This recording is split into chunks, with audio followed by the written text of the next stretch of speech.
Waking up in an unfamiliar place, the first thing that crossed the man's mind was that he couldn't recall his identity, how he had arrived there, or why he found himself on the seashore instead of somewhere else. He had no interest in the sea or any wreckage it held. His attention was fixed on the grove ahead of him as he strove to comprehend why he needed to be in this location. His memory, however, seemed uncooperative in providing any assistance. After a period of reflection, he resolved to explore the ocean, seeking any hint or clues. However, the sea was silent and unforgiving, offering no insights. The absence of any land on the horizon, coupled with his inability to determine his location in the world, only served to deepen his confusion and desperation. Suddenly, the man felt something brush against his leg and began to thrash, attempting to swim past the obstruction. When he lowered his head, he was surprised to find something resembling a small house or booth, though it was unclear what it was doing in the sea. Thus, the man chose to pick it up, bringing it closer to his eyes for a better examination and to personally discover what it was. To his even greater surprise, he saw the word mail inscribed on the box itself, indicating that somewhere out there, people were still receiving this mail. Glancing around, the boy noticed a peg that seemed to have been nailed down, and promptly making his way towards it, he positioned the box securely in its designated spot. Voicing his intentions, he mentioned his plan to take a stroll along the shore, expressing confidence in discovering something of interest there. Leaving the mailbox behind, he turned and walked along the shore, hoping to find additional clues that might help him determine his exact location. After some time had passed and darkness had enveloped the surroundings, he returned to the crate and the markings he had made earlier near it. Words failed to capture the extent of his astonishment. He simply halted, silently observing the crate before him. As he approached the crate, he pondered if it was somehow deceiving him, almost like a floating island, given that he'd circled it and yet found himself returning to it again. Not receiving a reply, the boy turned toward the dark grove, uncertain whether he should venture into it or stay put, hoping to be found. The darkness was terrifying, yet what was even more alarming was the absence of the night bugs chirping or any sound at all, save for the sound of the sea behind him. The man continued to stare ahead, contemplating various options, uncertain of how to proceed. He resolved not to linger for assistance at the shore, but instead to venture into the grove in search of answers, making his way through the dense branches and tall grass in the darkness, and he noticed that it was quite painful. Given that the grass reached up to his waist, he surmised that the island might be uninhabited, deducing this from the apparent lack of maintenance. As soon as he lifted his head, a beam of sunlight struck him directly in the eye.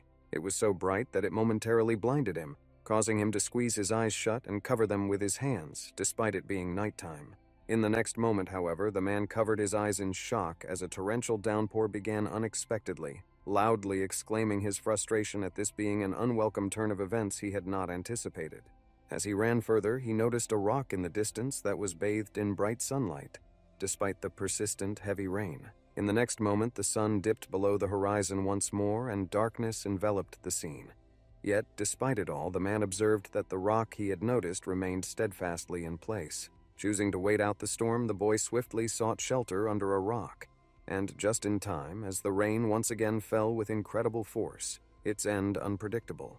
Gazing around, observing his surroundings, the boy knelt and remarked on the weather's unpredictability. He remained unsure of his location as well. Suddenly, the phone in his pocket beeped with a notification, capturing the attention of the man who had seemingly forgotten about it. The man turned his head in his direction, surprised. Perhaps this was his only opportunity to discover his whereabouts and the nature of this mysterious place. However, before he could retrieve the phone from his pocket, it slipped into a puddle, becoming thoroughly soaked and promptly ceased to function, showing no signs of life thereafter. Despite this, the man attempted to activate the device, pressing all the buttons and tapping his finger on the screen simultaneously, hoping that the phone would power on and he would be successful. After it failed to function despite his efforts, he began to loudly curse at the phone. After all, it had been his last hope, and now it was gone. Fueled by even greater anger, the man threw his innocent phone to the ground, indifferent to its fate, convinced it was of no help to him. For a moment longer, he thrust his hands into the earth, sinking to his knees and struggling to catch his breath after the violent emotional outburst that had taken him by surprise. Gasping for breath, he shifted his gaze to the phone lying before him. Hope still lingered within him. He was reluctant to easily accept the reality unfolding. So he clenched his teeth until they almost crunched, covered his eyes, and climbed out of his hiding place. Still managing to pick up the fallen phone from the ground again, he swiftly took it into his hands, carefully wiping the screen clean of water, and inquired whether drying it and wiping away the water that had dripped onto it would make it functional again. After a moment, he was struck by a bright light that caught his eyes. Turning his head toward its source in surprise, he found himself momentarily distracted from what he was doing. Still in shock, the man could barely finish the sentence he intended to say. In the distance, there was some kind of lantern or something akin to it shining. However, he wasn't certain about what it exactly was. The man was utterly removed from his surroundings, oblivious to the relentless downpour outside, and yet again engrossed in his phone. In the distance, there was a house emitting a bright light that shone persistently in his direction, piercing the deep forest where he stood. Tucking the phone into his pocket, the man approached the house, which, to his surprise, lacked streetlight illumination. However, through all the upper floor windows, a bright light shone, illuminating everything around itself. The TV screen repeatedly displayed a report on the ongoing unsuccessful search for a group of L&C college students who had vanished while hiking in the mountains. The search, as calculated by the police, had reached its 20th day with no signs of finding the boys. Consequently, the police reached out to the public, requesting assistance and urging anyone with information to come forward. Listening to their conversation, the shopkeeper briskly walked over, took the remote control, and changed the channel. He remarked that the world was a beautiful place before inquiring if listening to such content was indeed beneficial for his business. Flipping through the channels, the man grumbled and expressed his discontent with the content being broadcasted. He yearned for some good news for a change, tired of encountering the same frustrations day after day. On another channel, he encountered the same report he had previously dismissed, albeit with additional information. This report disclosed that the investigation into the woman VDJ-TM's murder, which transpired on day X, had been halted due to the involvement of special services and high-ranking officials. The host ceased to pay attention at this point, missing further details about the sole witness who had observed the murder suspect and how the suspect managed to escape justice. In another channel to which he switched, the anchor discussed a famous performer, G, who had come under suspicion for drug use and is now missing. The presenter also discussed how, last year, artist G encountered a drug dealer at a boat party who led him into addiction. With evident anger and disdain, the host switched off the television and remarked, "This country is going crazy." He further criticized, stating that certain entertainers regard drug use as if it were a badge of honor or a testament to courage or talent. He expressed his disappointment, noting that he hadn't come across any positive news recently, all of it only serving to dampen his spirits. As if only just then remembering the presence of the guy sitting behind him, the man turned and asked for his opinion on the matter, and about the news that seemed to be broadcasted everywhere. The man in the cap remained silent, continuing to lower his head while he silently stirred the rice with a spoon in the plate he was holding. Realizing the pause had stretched on and the man was still awaiting a response, the boy, with a thoughtful smile, said he had been thinking the same thing all along. The master sensed that the boy was reluctant to converse with him and was concealing something.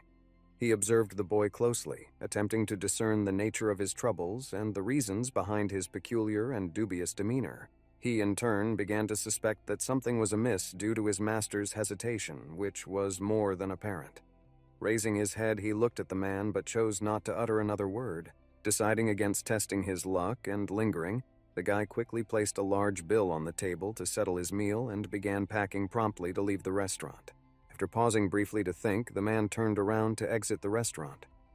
He didn't forget to express his gratitude for the meal, and in response to the owner's inquiry about the rent, he mentioned that he did not require any rent, suggesting the owner keep it. However, upon hearing words that seemed familiar, the man halted and turned his head toward the master who had spoken them, eager to see what would unfold next. Approaching quickly from behind, the man gave him a frightening look and grimly inquired if he was the Udian sought by the police and featured on all TV channels. The man opened his eyes in an unfamiliar place before he could complete his dream. The bright sunlight struck directly into his eyes, preventing him from falling back asleep. Suddenly, he leapt onto the bed, casting aside the blanket covering him with a loud cry. He looked at his feet in terror, confused about his whereabouts and the identity of this place. The guy decided to calm down first. Lowering his head to his chest, he began to breathe heavily, in and out, trying to normalize his breathing. The sun continued to shine brightly, its rays illuminating the world outside the window where the chirping of birds and the sound of the wind swaying the trees and their branches could be heard. Calming down, the boy turned his head to the side. beginning to survey his surroundings with a glimmer of hope that he would be able to discern his location. When he saw a shelf off to the side with a television set, pictures positioned near it, and a cross hanging on the wall, he fearfully asked what in the world this place was. Nothing around him gave any indication of where he was. After spending some time in fruitless thought, the boy approached the door and opened it, instantly peering into the hallway in search of someone to inquire about the place from. At the far end of the lengthy corridor, he spotted a silhouette evidently preoccupied with scrubbing the floors. Upon closer inspection of her mop, he noticed it was coated in a red substance. This substance, evidently from a woman, was being meticulously spread across the floor by her. He remained silent for a moment, at a loss for words. He couldn't comprehend who this woman was or why she was there. Despite his fear, the boy's curiosity and desire for answers were stronger, leading him to call out to her, drawing her attention toward himself. The silhouette promptly spun around, revealing itself to be that of a rather tall, middle-aged woman. She inquired about his needs with a friendly smile, apologizing for not having noticed him earlier. Approaching her, he confirmed he was awake in response to her inquiry. He then apologized and inquired about his whereabouts, admitting he had no recollection of anything. The woman's assertive response that he was, of course, at her house did not appease the man. Taken aback, he pressed her further, asking what she meant by her answer. The woman, maintaining her smile, inquired in response if he had been in an accident or something similar. This question arose because they had discovered him unconscious in her yard. Noticing that he was still confused, she clarified that her young daughter had discovered the boy and brought him into their home, where they had provided him with a room. Unsure whether the woman's words were truthful, the boy quickly coughed, clearing his throat, and hastened to thank her for the assistance she had provided. The woman, for her part, paid him no heed and, shielding her face with her hand, inquired about his origins. The man quickly elaborated that he believed he was on a ship that had met with a disaster, although he could not recall the specifics. She responded by saying that no one had reserved a room for that day, leaving her puzzled about his origin.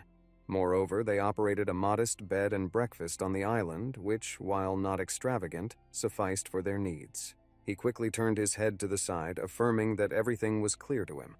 He then inquired about their location, as it was not discernible from the pictures and photos. When she mentioned that he was at her house, the man clarified that he hadn't intended to convey that message at all, as he had already come to that realization on his own. Instead, he was referring to the precise location and coordinates of this island. Upon hearing this, the young man lowered his head, his gaze falling upon the red footprints. Observing the man's gaze as it shifted upwards and downwards towards the floor, the woman confidently stated that he should first get dressed, after which she would inform him of what needs to be done and how to proceed. As though he were just awakening, he looked up once more, his expression turning into a frown as he inquired, unclear about her intentions, attempting to decipher what they expected from him. The woman covered her eyes, then peeked at him with an ambiguous smile, remaining silent before returning to her task. As he caught the direction of her gaze, a swift blush painted his cheeks, and he swiftly covered his torso with both hands in a futile attempt to appear less conspicuous. Then, with a voice trembling from embarrassment, he offered her an apology for his state of undress. The woman, in turn, responded that there was no need for apologies and suggested that he should return to his room. She offered to bring him some clothes to put on himself. The boy quickly expressed his gratitude, surprised by her generous offer. After some time, the man returned and settled on his bed, pondering the nature and purpose of this desert island inn. Now, his thoughts were entirely consumed by the peculiar woman wielding a mop, who found nothing odd about him. Instead, she simply advised that he must dress to receive answers to his questions. Based solely on her demeanor, he could readily infer that she had deliberately interrupted him, causing him to return to his room. At that moment, there was a knock at the door, drawing the boy out of his reverie and back into reality. Turning his head towards the sound, he promptly permitted the man's entry. Upon seeing a tall girl adorned in mesh tights and sporting dark makeup enter the room, the guy gazed at her in astonishment, rendered speechless. The girl, maintaining her smile, handed him the clothes she had brought, telling him that this was what he needed to wear. The boy, not paying attention to her words, silently observed her, his gaze sweeping over her from head to toe with an intent look, occasionally lingering on specific parts of her body. Clearly displeased with the attention she was receiving, she asked with visible unhappiness why his gaze was moving up and down in such a manner. Then, without giving him a chance to respond, she added even more sharply that it was actually quite rude. He, as if suddenly regaining his senses, clutched his chest with his hands and shouted fearfully, asserting his innocence and claiming he had merely been lost in thought. The girl clarified that she was only joking, noting that he had given her a peculiar look. Following this, she inquired about his name. The boy paused for a moment and then admitted he wasn't exactly sure of his name. He was aware he had one, but couldn't recall it. Meanwhile, the girl sported an increasingly wild smile, which broadened further as time passed. The following moment, she brought her hand to her face and laughed, expressing disbelief at the situation. She remarked on the absurdity of the idea that he genuinely suffered from amnesia. She incessantly asked if he truly couldn't even recall his own name, all the while maintaining a demeanor that suggested she wasn't making jest of it. She continued to laugh, discussing how fascinating it was, given that she had never encountered individuals with amnesia before.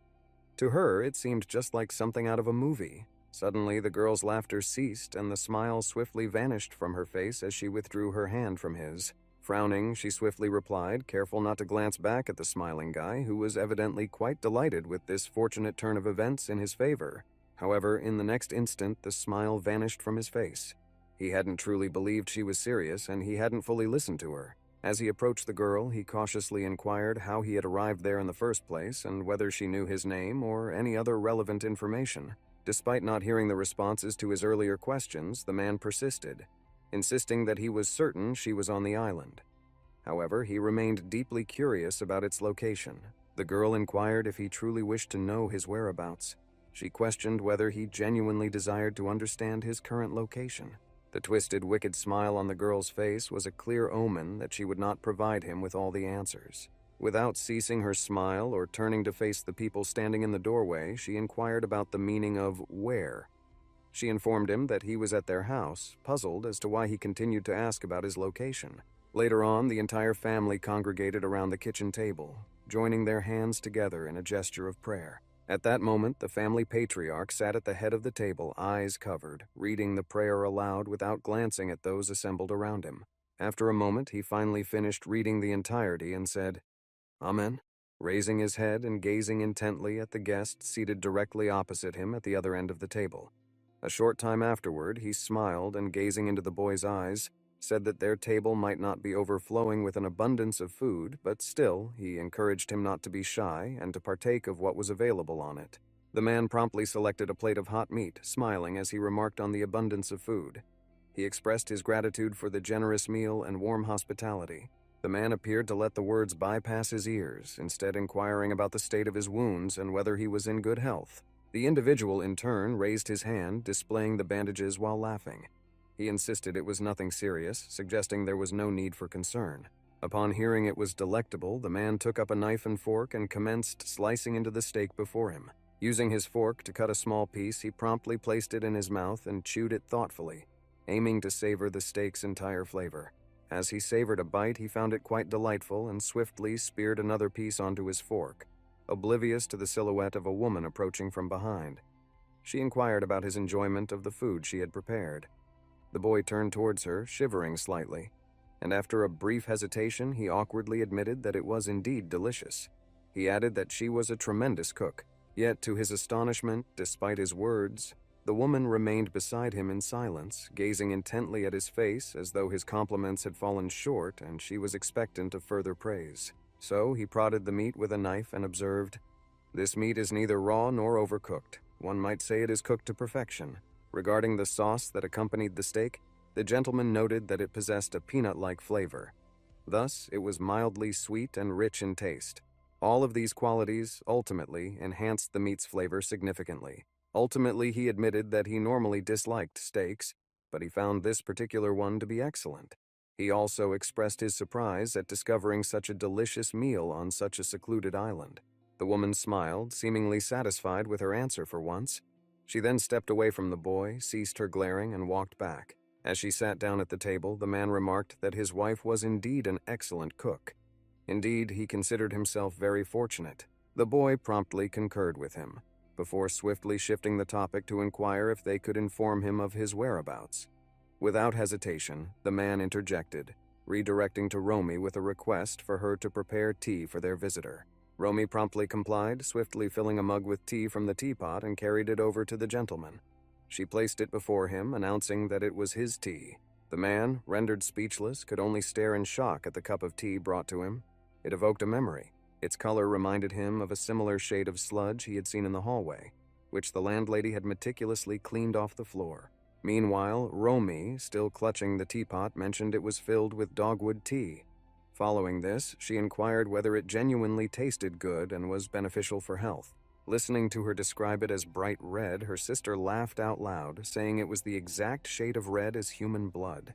In response to her sister's plea for her to be quiet, the girl only laughed harder and pointed at her, retorting with a demand for silence, followed by an unkind epithet. The man positioned at the head of the table, after slowly wiping his mouth with a napkin, cast a grim look around and then sternly told everyone to be quiet. At that moment, everyone fell silent, plunging the room into a deep hush. It was as if even the birds outside ceased their chirping and the clocks paused their ticking, contributing to the profound stillness. Then the man broke his silence and turned to Yumi, instructing her to apologize to her sister, clarifying that she was not a whore. Yumi quickly bowed her head and offered her sister a regretful apology, visibly distressed that her enjoyment had been halted. The man first instructed Romy to apologize to Yumi and then repeated his direction to Romy, telling her to also apologize to Yumi. Her father, who was listening intently, said nothing. However, his expression instantly darkened further, casting an even eerier atmosphere around him. Romy chose not to tempt fate. Turning from her father to her sister, she offered an apology. Meanwhile, the boy watched the scene in silent astonishment, alarmed by the unfolding events. In the next instant, the clock that was hanging in the kitchen struck precisely 2 o'clock in the afternoon and then loudly announced the time. The man dressed in black, seated opposite them, regarded them wordlessly before abruptly standing up. He leaned on the table in front of him, leaving his meal unfinished. With a weary gaze, Minu calmly surveyed the table and noted that it was already 2 o'clock. Then, without awaiting a response, he left the table and headed towards the exit without seeking permission or glancing back. This behavior surprised the boy, who followed him with a look of incomprehension until he finally closed the door behind him. Turning back, he pointed his finger at the closed door and asked if the guy inside was their son and if they were all one family. The woman replied that if he was referring to Mina, then there was still work to be done. He had taken care of the pigs, and now it was time for the slaughter. The boy sliced off another piece of meat and inquired, "So this is where the meat comes from? They actually raise the pigs themselves?" The woman glanced at him and confirmed that Yumi had indeed personally slaughtered them herself. He paid no attention to her words and continued to eat quietly, having now understood what was said. However, in the next instant, the realization struck him. She called out Yumi's name, and it took him by surprise. Looking up, she saw the little girl sitting next to Romy, greedily devouring her steak. He found it hard to believe that this child could actually be capable of such a deed. Although she looked eerie, she didn't resemble an executioner. Later on, the man offered to assist the woman with the cleaning and dishwashing, to which she questioned why he would do so, pointing out that there was no obligation for him to undertake such tasks. He replied that, being penniless, he had no choice but to rely on their hospitality. Therefore, he felt compelled to do everything within his power to repay them. The woman appeared not to have anticipated this response at all, and thus, with a moment of awkward hesitation, simply expressed her gratitude for his assistance. Then she walked towards the stairs, throwing her hands up in the air, declaring that in that case she might as well spend the day lounging around and do nothing in the kitchen. Watching over her, the man suggested that she should take it easy and rest, given her excessive exertions. After watching her until she was out of sight, the boy turned his attention to the kitchen knives positioned nearby. He continued to gaze at them, and an increasing number of thoughts about what he should and shouldn't do in such a situation popped into his head. The sun had already dipped below the horizon, night having enveloped everything, while the boy sat in his room trying to make sense of the day's events. If you reflect on it, without exception, they are all peculiar individuals, and it's not even due to their somber ambience. He recalled how the woman skillfully diverted the conversation each time he inquired about their location. Just as he was about to ask, the man swiftly changed the subject. Upon their first meeting, he had directed Romy to serve tea to his guest. The realization dawned on the man. He understood that he wasn't VJJ teammate going to be told the true location. Their audacity was clear. They didn't even bother to conceal their intentions. He also recalled what had been reported on television. The number of tourists reported missing on the West Coast had recently been on the rise, and the search for the missing students from L and C College was ongoing. The thoughts swirling in his mind made the man furrow his brow. For indeed, as the picture came together, it became quite logical to deduce that these individuals were not who they claimed to be. The man swiftly turned and ascended onto the bed, unzipping the pillowcase to reveal the bandaged kitchen knife he had retrieved from inside. It was hard to believe, but perhaps no one would notice, and he would possess a weapon with which he could defend himself against this peculiar and suspicious family if necessary. Not hearing any sounds behind him immediately, he continued to consider keeping it close at hand so that he might have a chance to sleep. Just then, a voice from behind startled the man by inquiring whether he might enter. Swiftly concealing the knife, the guy hastened to say that she could, of course, come in. A visibly displeased woman appeared on the doorstep and, without uttering a single word, made her way toward him. Taken aback by the unexpected turn of events, the man quickly diverted his gaze and started to mumble under his breath. He then mentioned that it was getting late and inquired what had led her to come there. However, to his horror, the woman did not respond to his question. Instead, she kept walking towards him. When she was close enough, she grabbed his shoulders with both hands, holding him firmly in place. Leaning toward him, the woman peered into his eyes, her voice taking on a creepy tone as she wondered aloud about the whereabouts of one of her kitchen knives. She questioned whether he had truly taken it, thinking she wouldn't notice. The man silently met her gaze, wordlessly pondering his next words. Yet he knew it was crucial not to betray even a hint of panic. In response, the woman gazed deeply into the man's eyes as well, hoping to find a glimmer of panic that would prompt him to confess everything like a nervous confidant, fearful of the unknown consequences that might await him. Nevertheless, he merely inquired softly about the specific type of kitchen knife she was referring to and exactly what she expected from him. Clearly, she had not expected such a response. Her hands quickly slipped from his shoulders and she stepped away from him. With a quick laugh and a smile, the woman apologized, admitting that, of course, it couldn't be true and she had indeed been mistaken. Observing her rapidly shifting demeanor, the man grew even more composed and inquired if she was in search of a missing kitchen knife. The woman replied affirmatively, but speculated that perhaps Yumi had taken it despite her constant reminders not to. The man, who had been listening to her mumblings, smiled in a somewhat foolish manner and inquired as to her meaning, confessing that he had grasped nothing of her words except for her mention of a missing knife. The woman, in turn, apologized for disturbing him so late at night and expressed her hope that it had not caused him any inconvenience. When she said it was all right, the woman opened the door and winked at him, her smile conveying a wish for a good night.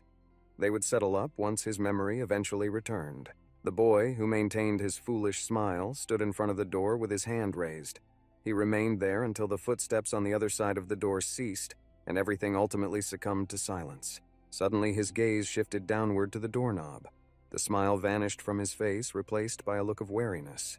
There was no lock in the doorknob. Instead, there was a hole where it should have been. It appeared as though it had been deliberately removed for a specific reason. Observing the scene, the man found it somewhat eerie. The house was filled with peculiarities, and notably, the doors lacked keyholes, indicating that the rooms couldn't be locked. Engrossed in his thoughts, he hardly noticed the deepening nightfall and how the moon emerged, intermittently obscured by clouds swept along by the wind. Even later, as he lay in bed, sleep eluded him. Thoughts swirled incessantly in his mind, compelling him to open his eyes every few minutes. In time, he concluded that in such a place, sleep would forever remain out of reach. Thus, he immediately rose from bed, abandoning all futile attempts to achieve restful sleep and escape from everything that was happening, seeking to lose himself in the restorative slumber. He then moved toward the window and gazed outside, seeking a distraction from the unsettling dream he had experienced. The view outside was delightfully pleasing to the eye, with a gentle breeze causing the branches of the trees to sway. The familiar chirping of insects and the sounds of various animals in the forest in front of the hotel could be heard. However, upon observing all of this, the man merely furrowed his brow. He couldn't afford to contemplate beauty or anything akin to it at the moment. His priority was to remember everything. He remained in that stance, oblivious to the moon ascending in the sky, consumed entirely by the urgent need to recall everything. His identity and the series of events that had led him to that moment. A sudden thought struck him, causing his eyes to widen in shock. He was now recalling all that had transpired since his arrival on the island. He discovered his phone in his pocket, and unconcerned about it getting even wetter in the rain, he attempted to unlock it with all his might, flicking his fingers across the screen. Even in failure, he didn't pause to consider his next steps for activating it, but continued to press the screen frantically, attempting to turn the phone on. Failing to do so, he impulsively cast it aside with a loud scream, in the moment, seemingly indifferent to anything else. his irritation evident from the unfolding events. He now understood that his phone was likely gone forever.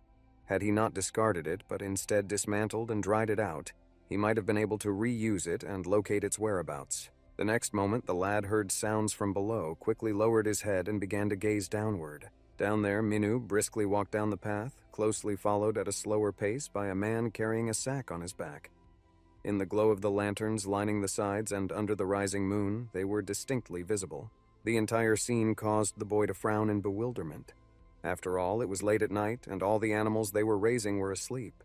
The guy slouching in front, the one in the black sweater, was Minu, known for breeding and tending to the pigs. It was unclear who the man in the plaid shirt following him was. He had never seen him before, making it challenging to discern his identity from behind. After much contemplation, the man hurried to his bed and carefully lifted his pillow, swiftly retrieving a concealed kitchen knife hidden beneath it. A little while later, he approached the door and attempted to open it quietly, stepping outside simultaneously. He needed to act both quickly and silently now. If he were caught, the consequences were unpredictable. Without fully exiting the room, the boy swiftly glanced around, ensuring that the hallways were devoid of any people. He recalled the man he had seen with Minu. This man was certainly not present at dinner. He would have recognized him.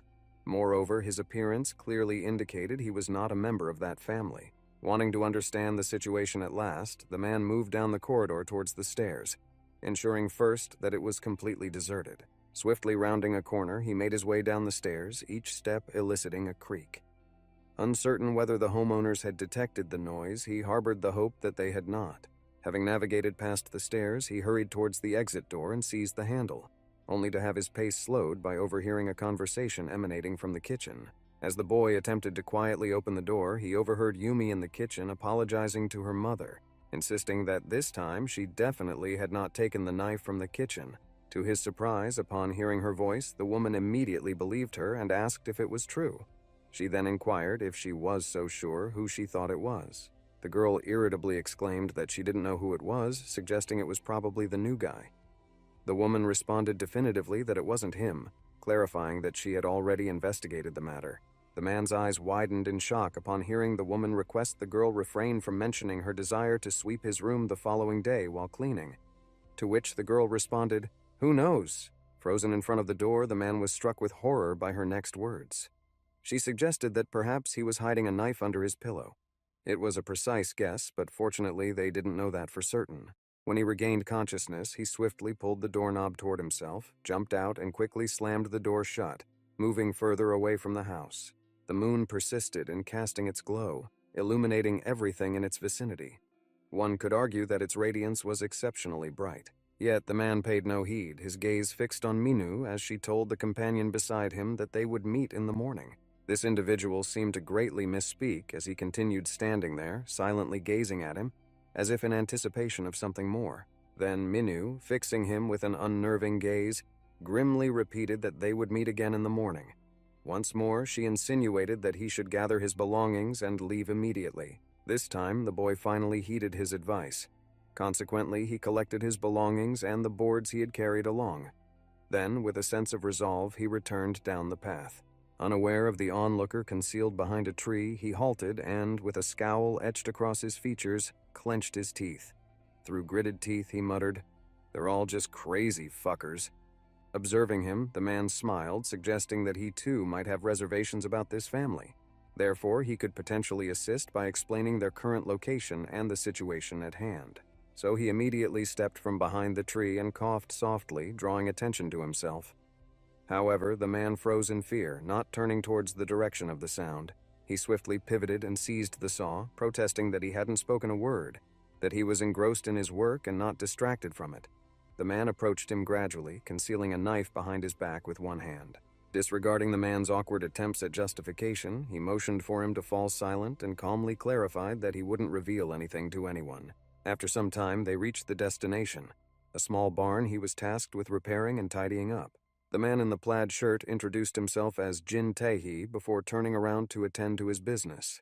The other man acknowledged this with an "okay" and inquired if he lived there. Jin Tae-hee inquired whether he was familiar with him, to which the man awkwardly scratched his head and admitted that, truthfully, he'd been involved in an accident that resulted in memory loss, hence he did not recognize him.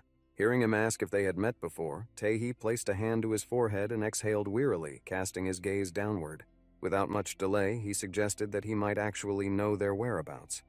In response, Tae-hee insisted that he was ignorant of such information and urged him not to pursue the matter further, and particularly to avoid asking that question of that eccentric family. From what he can observe, he doesn't truly recall anything. Determined to disclose everything, Tae-hee revealed that he had seen him on the seashore the previous night, amidst the pouring rain. He followed him out of the woods all the way to the lantern-lit inn and then entered the inn's grounds. From his perspective, the man appeared exhausted and seemingly posed little to no threat to anyone. Approaching the hotel and observing the light within, the man joyfully exclaimed his gratitude to God for the presence of people inside, hopeful they might be the ones to assist him. All of a sudden, a figure cloaked in a dark raincoat and wielding a shovel materialized behind him. This figure was Tae-hee. Without hesitating, he swung the shovel he was wielding at the man, striking him and immediately knocking him unconscious. After sharing this, Tae-hee frowned and declared that the guy needed to prove his usefulness to them. The man, in turn, nervously inquired why he should do so, given that he could leave the island regardless. Tae-hee frowned once more, fixing him with a glare, and then, with a voice brimming with confidence, stated that he simply had to do it because he already was obligated to. Sometime after the man had returned, the woman chose to inspect her hotel by walking through all the floors, holding a flashlight in her outstretched arm. She proceeded along the creaking floorboards, moving past the numerous rooms lining either side of the elongated hallway. The woman first walked past the boy's room, leaving the hallway behind her swathed in darkness, and then I decided to return. The silence was too suspicious, making it worthwhile to check whether the child was still inside or had already escaped. Standing before the door, she quietly inquired if he was asleep and why it was unusually silent. He had never intended to fall asleep, but now, shivering, he lay with his eyes wide open, terror-stricken, his head pressed against the pillow, silently praying that she would quickly depart. After a moment of contemplation, she decided to peer through the void where the keyhole once was, yet the feather remained unresponsive. To her astonishment, through the slit, she could see the figure of the guy lying on the bed, or at least his silhouette was visible beneath the blanket. The next moment she smiled, wondering how he could have possibly fallen asleep, especially under these circumstances and in this house of all places. The boy who had been listening to her had his eyes wide with horror once more. Naturally, this was the reason he was awake, and he had no intention of going to sleep. He was terrified. After a while, distant footsteps could finally be heard. It seemed the woman had grown tired of attempting to coax him out and went on with her affairs. Despite this, the boy remained seated under the blanket for some time, with only his head protruding, attentively listening to the creaks of the floorboards. Gritting his teeth from the strain, he started to question how much longer this ordeal would truly last. Cold sweat trickled down his face. Indeed, there were no signs to suggest that this would conclude swiftly. Later, the boy calmed his panic and lay facing the window, yet sleep remained elusive. Forgetting the previous day's experiences proved more difficult than he had anticipated. He found sleep elusive, and after tossing and turning on the bed, he finally returned his gaze to the window, feeling as though more than 5 hours had elapsed. However, no matter how much he gazed out that window, the moon showed no signs of disappearing. It appeared as though it would remain for ages. Shortly after, it gradually began to brighten, and the enveloping darkness of the night finally started to fade, giving way to the light of day. The sound of the sea was audible for many kilometers, despite there being no wind and the overall stillness. And somewhere in the distance, near the treehouse, a silhouette calmly swung on a swing that hung from one of the branches of the tree. It was more than just a silhouette. It was the silhouette of a little boy who, despite the early hour, remained there, busily engaged in some activity. In his hand, he held the cell phone of the man, a device he had long been unable to locate. Clasped in his grip was the man's elusive phone, finally found. Upon clicking one of the desktop icons, the eager child hastily pressed the first button visible, inadvertently triggering the flash feature and capturing a photo. Several hours had elapsed, and the sun had risen completely, casting its light on everything in its surroundings. Seated at the breakfast table, the boy gazed in surprise at the plentiful array of food before him. This time, the spread was even larger than it had been the previous day, with a broader variety of dishes as well. As before, the family patriarch sat opposite him, cleaning his hands with a napkin before inquiring if he had a good night's sleep. However, his worn appearance clearly indicated a lack of sleep, despite his denial and insistence that he was well rested. To his astonishment, the man paid no heed to his words, allowing them to simply go in one ear and out the other. Then he firmly stated that he appeared to be very tired. Romy stepped in, suggesting that perhaps this individual was simply someone who struggled to sleep in new surroundings. In response, the man assured them that all was well and there was no cause for concern. The man gave a slight smile and decided to steer the conversation in a different direction. He inquired if the guy's memory had made any return or if it remained as it was before, with him not remembering anything. The man furrowed his brow and responded with unwavering certainty that she wasn't precisely back, or more accurately, she hadn't returned at all. In reply, he was told that it seemed quite serious. Disregarding Yumi, who was engaging in play by tossing food at Romy, the man completed his thought and reassured the boy, promising that his memory would inevitably return. Though he was not a doctor, he understood well enough that ruminating on the matter would serve no purpose. The man, in turn, wearily expressed his gratitude for the concern, agreeing with everything that was said. Abruptly, his eyes widened in astonishment. Only at that moment did he observe the table and its setup.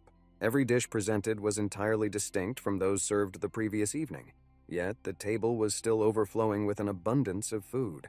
The woman chose to smile at him, and with a laugh stated that today all would be well. The man responded, albeit hesitantly, affirming that it indeed would be. Then he glanced at her and, with a thoughtful expression, inquired whether she did all the cooking by herself, without any assistance in the preparation. He barely had time to pose his question before he instantly regretted it.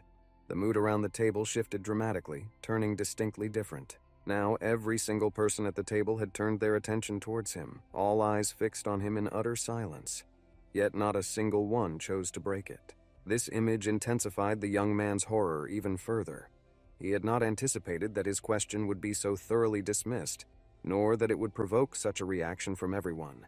Yumi and Romy, distracted from their tasks, now gazed at him with fear in their eyes. The rest maintained a silent stare, uttering not a single word. The family patriarch, whose gaze remained intimidating, stepped forward. With a faint smile, he inquired if there was an issue. With a hint of hesitation, the man inquired about the meaning behind the question before asserting that indeed it was not the case, and the situation was not as it seemed at all. Upon hearing his words, the man did not respond verbally. Instead, he interlocked his fingers and suggested saying a prayer before the meal. Abruptly, the woman interjected, halting him to mention that she had one more thing to remind him of before beginning. I chuckled as I mentioned that he had expressed a desire to address everyone. The man joined in the laughter, affirming his intention to indeed speak his mind. What was going through his head? I wondered aloud. Laughingly, he reached toward the floor without rising from his seat, pulling something out that the other man couldn't immediately see. Without hesitation, the man placed them directly on the dining table, setting a pair of muddy and damp shoes before the other person. In response, the boy gazed at her without truly seeing, lost in his recollections from the night before. At that moment, his sole focus was on navigating the stairs with such care and stealth that they wouldn't emit any loud creaks. Upon arriving at the bottom of the door, he realized his shoes were missing. However, he couldn't venture outside barefoot or in his socks alone. Thus, he concluded that he must find something to wear on his feet. He chose the solitary pair of boots that stood by the front door, the passage to the outside. Now these very shoes, which had played a cruel trick on him, sat right in front of him on the table, almost as if mocking his foolishness. Suddenly, the man stood up and stated emphatically that someone had worn his shoes outside the previous night. It was obvious because they were wet and dirty. The boy cast a tense glance back at the man, signaling he wasn't ready to make a full confession so readily, especially under the cloak of anonymity surrounding the situation. Abruptly, Romy suggested that perhaps it was Minu responsible. Following this, she inquired who else might have ventured out into the night donning Otsov's shoes. Likewise, Yumi seemed to share her sister's sentiment. With haste, she rose from her seat, pointing at Mina and labeling him foolish. She lamented that the shoes in question were her father's favorites, and now he was no longer alive. Without facing the man, he inquired whether he was the one who had indeed taken his shoes. Minu rapidly shook his head in denial, remaining silent. In response, the man faced his son, and with an intimidating glance, he stated that lying was a sin for them. So he inquires once more, questioning whether his shoes were taken by the other. If so, he seeks an admission of guilt. Nevertheless, Minu shook his head once more, gritted his teeth, and covered his eyes, as though to insist that he truly hadn't done it. However, that did not satisfy the man. Despite his silence, the man with an intimidating tone inquired once more whether he had put on his shoes. Minu shook his head once more, his gesture carrying a profound desperation this time. He remained silent, not because he was incapable of speech, but his reasons for such behavior remained a mystery.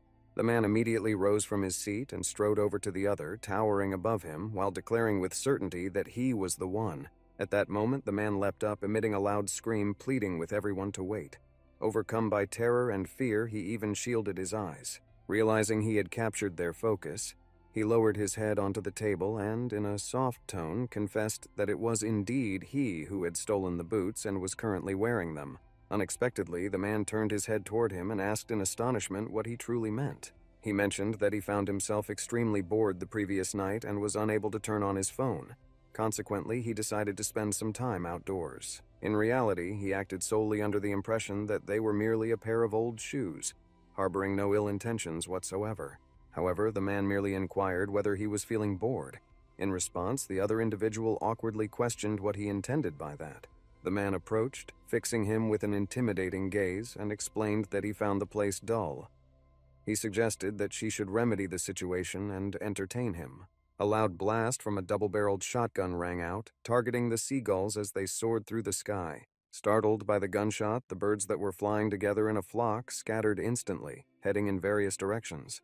One of them, which the man had struck, plummeted down at that very hour with a stone, diving into the water and creating an enormous splash. Without glancing at the boy, the man reloaded his rifle and remarked that gunshots typically signaled danger to them. As soon as it occurs, they scatter in various directions. Yet there always exist those who lack the time to respond. After he concluded his words, he once again raised the gun, positioning it skyward in anticipation of firing at the next unsuspecting bird. The sound of another gunshot made the man momentarily squeeze his eyes shut, yet he persisted, never ceasing his watchful gaze. Meanwhile, the man struck the bird once more, causing it to plummet into the water just as the previous bird he had targeted had done. He examined it and then said, "That's how it actually works." Turning to the man, he gave him a menacing look. The man was not notably impressed and simply narrowed his eyebrows, standing in silence as he stared back, careful not to betray any hint of fear. Suddenly, the man offered the weapon to the astonished young boy, suggesting he take it and attempt to shoot a few seagulls himself. The boy chose not to engage in an argument with the man and silently accepted the gun from the man's hands.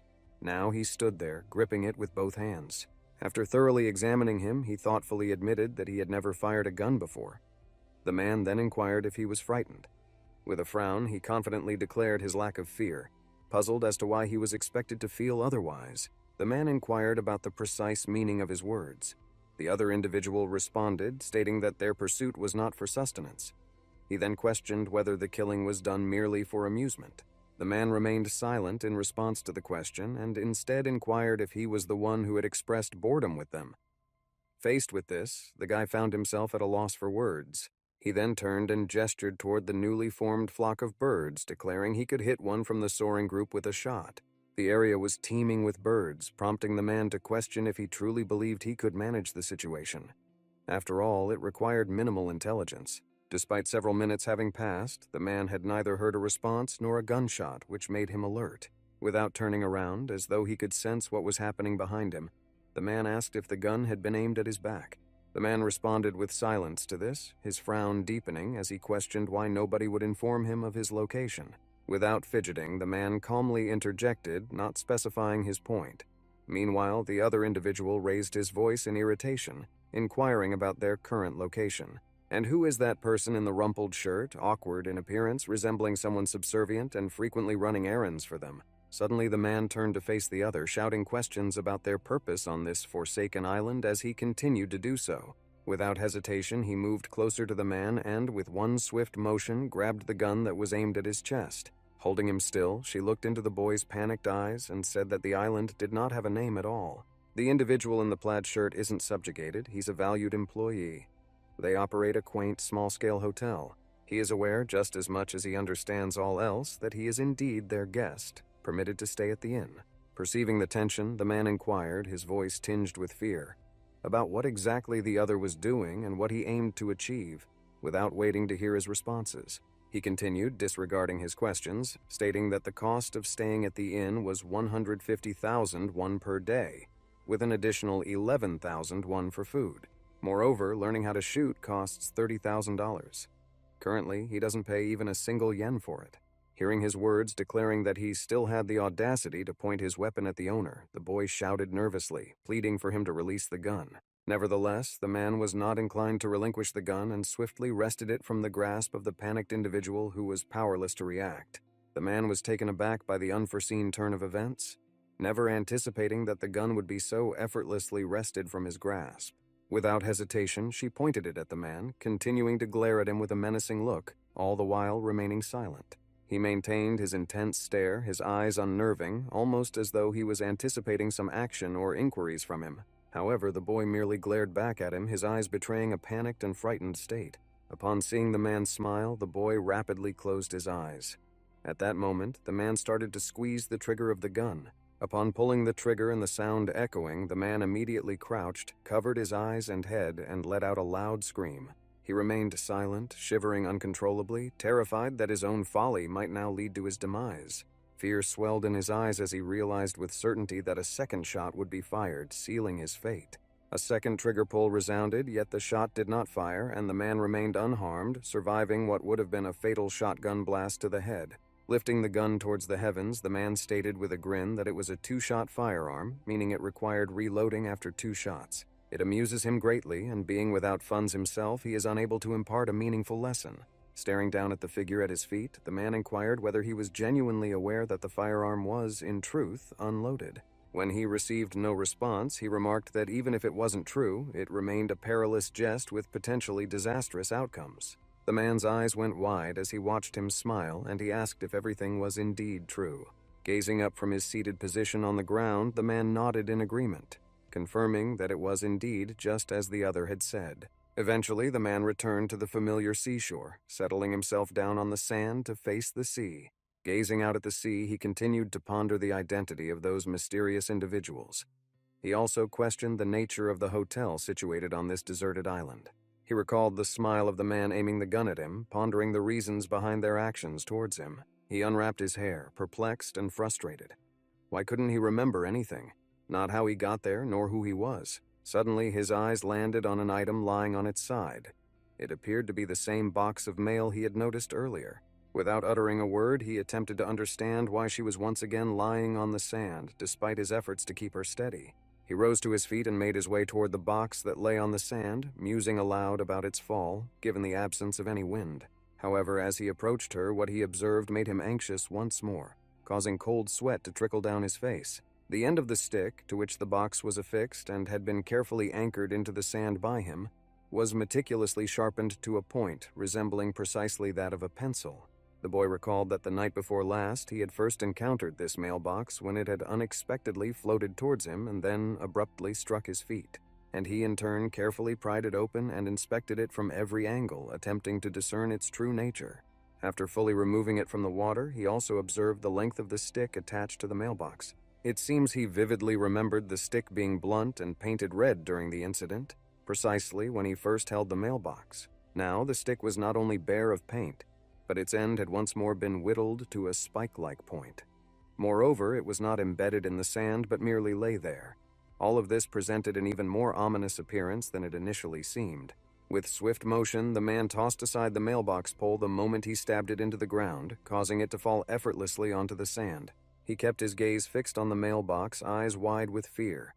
Yet the longer he looked, the more a peculiar detail began to capture his attention. The box was sealed, having been securely shut even before its edges became pointed. Now the boy found himself intrigued, eager to discover the contents locked within and the reason for its closure. After a brief moment of contemplation, the boy hesitated, wondering if he should pull open the drawer. Ultimately, he decided to extend his hand and attempt to open it. The door swung open with ease, and upon peering inside, he noticed what appeared to be a piece of paper. Without hesitation, he reached in and retrieved it from where it rested. Gazing at the image composed of pixels, the man attempted to discern its subject and underlying meaning. In the image, something beyond the paper was discernible. The pixelated picture seemed to overlay a sheet harboring another element. That was indeed the revelation. The moment the boy flipped the picture to its reverse side, he discovered a meticulously inscribed number 5. He scrutinized it, attempting to decipher its true significance. Merely jotting down numbers on a sheet of paper seemed nonsensical to him. Suddenly, his attention was captured by Romy, who was approaching him with quick steps, someone he had not expected to see there at all. He glanced at the paper in his hand and, realizing it was something she definitely should not see, promptly crumpled it up. Then he slipped it into his pocket, subtly smoothing it out to ensure it wasn't noticeable that something was hidden there. She walked over to him quickly and inquired about how things had gone.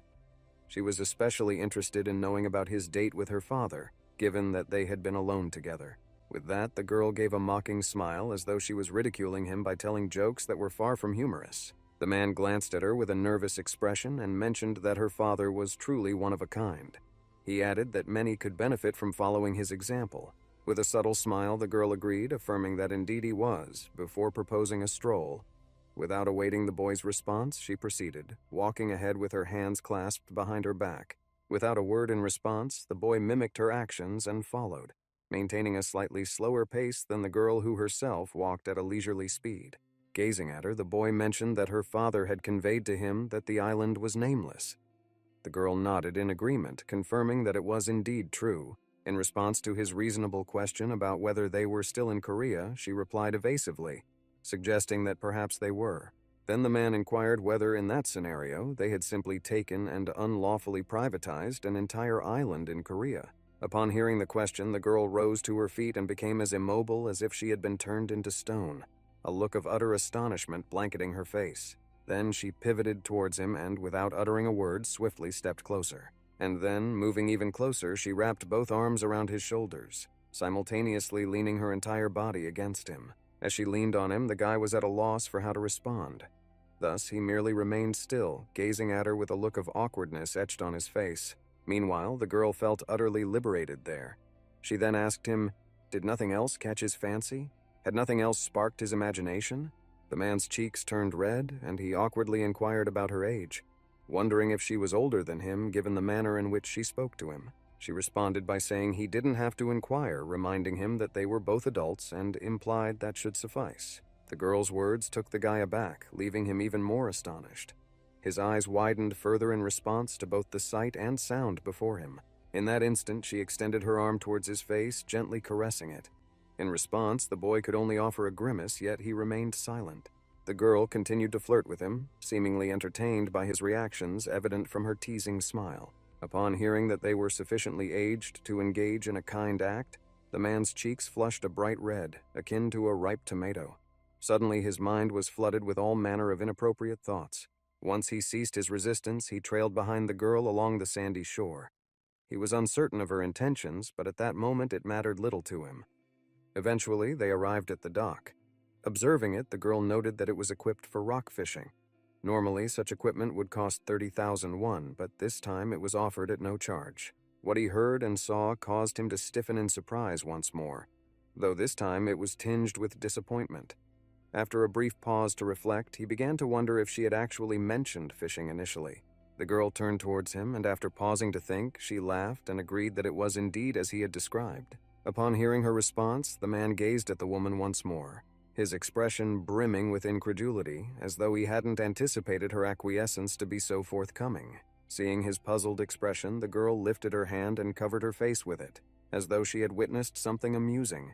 And then, unable to hold back her laughter, she laughed loudly at the man, completely disregarding his condition. In turn, the person, feeling embarrassed by the laughter directed at her, blushed deeply and nervously shouted, asking what was found to be so amusing. Without pausing her laughter, the girl quickly reassured the panicked boy, telling him he was amusing. Then she inquired about what he had originally expected. Unaware, as they were engrossed in their argument, they didn't notice someone observing them from outside. The boy expressed his surprise, stating he hadn't anticipated any of this, to which the girl retorted, suggesting the exact opposite. She questioned if he truly hadn't expected it, why his anger was so evident. After a bit of time had passed, they had eventually calmed down. Now they both sat on the dock, each with a fishing rod in hand, quietly fishing side by side. As she baited the hook with a worm, the girl broke the silence. She inquired whether engaging in everyday activities like this might help him regain his memory. With a grimace of distaste upon seeing the picture, the boy responded that he hadn't considered it before. Yet despite this initial reaction, he now believed it was quite plausible, and shifted the conversation, noting that while the worms appeared unappealing and repulsive, she nonetheless excelled in handling them. Responding to the girl's remark that he didn't appear to be someone who gets scared easily, the guy replied that he didn't even remember his own identity. Moreover, finding himself completely isolated on an unfamiliar island inhabited by peculiar individuals, it's fair to express quite candidly and transparently that he is indeed frightened. In the next instant, he fell silent, once more perceiving an odd ambiance that brought to mind the aura emanating from the man in the kitchen. Observing the girl and sensing the energy she radiated, the boy worriedly pondered what could have occurred. He speculated whether he might have inadvertently uttered something offensive. In the next moment, the girl exhaled, offering her apologies. She then expressed her certainty that he had formed a negative impression of them, acknowledging that from his perspective they must seem rather peculiar. Let's consider her father. He is a rigid and strict man, a demeanor deeply rooted in his religious convictions. Furthermore, his disdain for city life led him to relocate his family to a more remote area. He chose a challenging path, and her mom remains oblivious to the realities of the world. She is utterly consumed by a princess syndrome. She chose to keep her comments about her brother Mina minimal. Therefore, she simply mentioned that her brother had become deeply introspective. On the contrary, her younger sister Yumi is quite intimidating. Moreover, she is completely uncertain about the kind of person she will become. He mentioned that she often critiqued her own family harshly. Then he encouraged her to share information about this girl, Yumi. He was curious because he had observed Yumi enthusiastically capturing and exterminating insects earlier that day. After pausing to think, he spoke with slight hesitation, saying that children of her age often struggle to distinguish between right and wrong. As a result, they can easily make mistakes akin to squashing bugs without much thought. Surprised, Romy turned toward him, her attention diverted from her book. She inquired what he meant and if he was implying that he had experienced the same thing. He contemplated the response as though he was attempting to unravel what and how, even for his own understanding. He couldn't recall anything, which he immediately shared with the girl, making sure to awkwardly scratch his head beforehand. The girl remarked that this was unfortunate. Upon hearing his inquisitive tone, she explained that she had never encountered someone suffering from amnesia previously, which sparked her curiosity. Additionally, she expressed a desire to assist him by engaging in conversations about his past. Scratching her head, she offered an awkward smile and apologized, acknowledging that she recognized the gravity of the situation for him and everyone involved. The boy remained silent, lost in his thoughts. His mind was still filled with vivid memories from their initial encounter. When he had once asked her where he was, hoping for her assistance, she had merely laughed in response. Now he found himself pondering whether her personality temperament alone was to blame, or if she could truly be trusted after everything that had happened. At this moment, the float twitched once and then began to twitch repeatedly, indicating that an otter was likely nibbling. The girl quickly recognized this and urgently called out to him, loudly insisting that he should hasten to withdraw the rod as swiftly as possible. Observing his comical struggles to gingerly handle the fishing rod, the girl couldn't help but burst into laughter once more. She inquired whether he had any fishing skills whatsoever. Without giving it much thought, she promptly told him to remove his hands from the rod as she would take over and handle everything herself. Romy hastily attempted to approach the man to seize the rod from him, but in a swift moment she stumbled and began to fall. And she didn't just fall anywhere, but directly onto the man who was taken aback by the sudden turn of events. He simply stood there watching her descent, passively undergoing the experience as she plummeted towards him. The rod likewise tumbled and, without lingering on the incline, swiftly plunged into the sea. The girl and the boy remained lying on top of each other for some time, endeavoring to recuperate from their fall. Observing the girl as she stood up, the guy called out to her, inquiring about her well-being. He then advised her to exercise more caution in the future. Romy remained silent, casting glances to the right and then to the left, seemingly searching for anyone who might be observing or listening in on their conversation. And then, with no further delay, she applied pressure on his shoulders, urging him down and to recline once more on the rock he had just arisen from. Lowering herself down, she quietly asked the shocked guy to save her if he could somehow manage it. She continued to descend further, halting only when her hair had fully obscured the face of the man, rendered speechless. Meeting his gaze directly with eyes that seemed to plead silently, the girl once more softly implored him to rescue her. Then she voiced her desire to simply escape the confines of the accursed island. Romy, after expressing her thoughts and taking the desired actions, swiftly departed from the dock, not uttering another word or glancing back. The boy remained in place, reflecting on her actions and her words. His instincts hinted at an underlying issue, yet he was reluctant to accept this possibility. He pondered whether she truly desired to leave the island. He questioned if what he heard was indeed what he believed it to be. Believing that she possibly couldn't manage, the man turned his head and his eyes landed on the book that Romy seemed to have misplaced. Suddenly, his eyes landed on the book Romy was reading and had clearly just left it there by mistake. Observing her, the boy's brows furrowed in a frown. He was on the verge of shouting for Romy, but managed to restrain himself at the last moment. To say the least, the book was peculiar. Its cover was entirely white, devoid of wear and tear, and bore not a single mark or inscription. Leaving his doubts and musings behind, the boy quickly walked over and lifted the book from the ground. Despite his numerous attempts to read or find anything within the book, every page he turned was utterly blank. Angry, he flipped through the same pages once more, but just like before, he found nothing useful. After a moment, it dawned on him. This book undeniably was entirely blank, devoid of any words or imagery. After some time, he found himself slowly making his way along the ground, heading back towards the hotel he had departed from. Suddenly, he saw a man in front of him carrying a sack over his back, and he immediately came to a halt. After a moment of head-scratching, the man was the first to break the silence, admitting he had caused considerable trouble that morning and offering his apology. Minu gazed at him quietly, her expression and gaze remaining utterly unchanged. After a while, his attention shifted to the book the boy was holding, a book he recognized well. However, he remained silent about her. Without responding to the boy's words, he continued on his way. Without responding, Minu continued to walk on, treating the guy as if he were insignificant to him. Jin-hyuk was displeased, so he diverted his path and called out once more to Mina, who halted in response. Then the boy attempted to speak, to ask a question, but found himself unable. They remained silent for a moment, exchanging intense stares. Observing that the man had nothing further to say, Minu simply turned around and continued on his path. Watching him, the man realized he couldn't simply approach and inquire whether he was being detained against his will. Eventually, he made his way to the inn, continually clutching the book in his hands. Gazing at her, he recalled the advice from the man in the plaid shirt. He needed to persuade everyone and demonstrate his usefulness. He also recalled the man pressuring Mina to admit it, and even when the man remained silent, he declared that he was the one responsible. And then Romy, gazing at him, asked for his help to escape from the island, conveying her strong desire to do so. Oblivious to Minu's grim-faced approach from behind, the guy mentioned that it actually gave him goosebumps. In the following moment, Minu startled him greatly by asking in a soft, solemn tone if she might pose a question. Leaping back from his position, the man yelled in fear and loudly inquired what the other wanted. Toth, driven by intense curiosity, respectfully sought permission to inquire about something. "This belongs to Romy, doesn't it?" he asked, directing his gaze towards the book that Jin-hyuk held.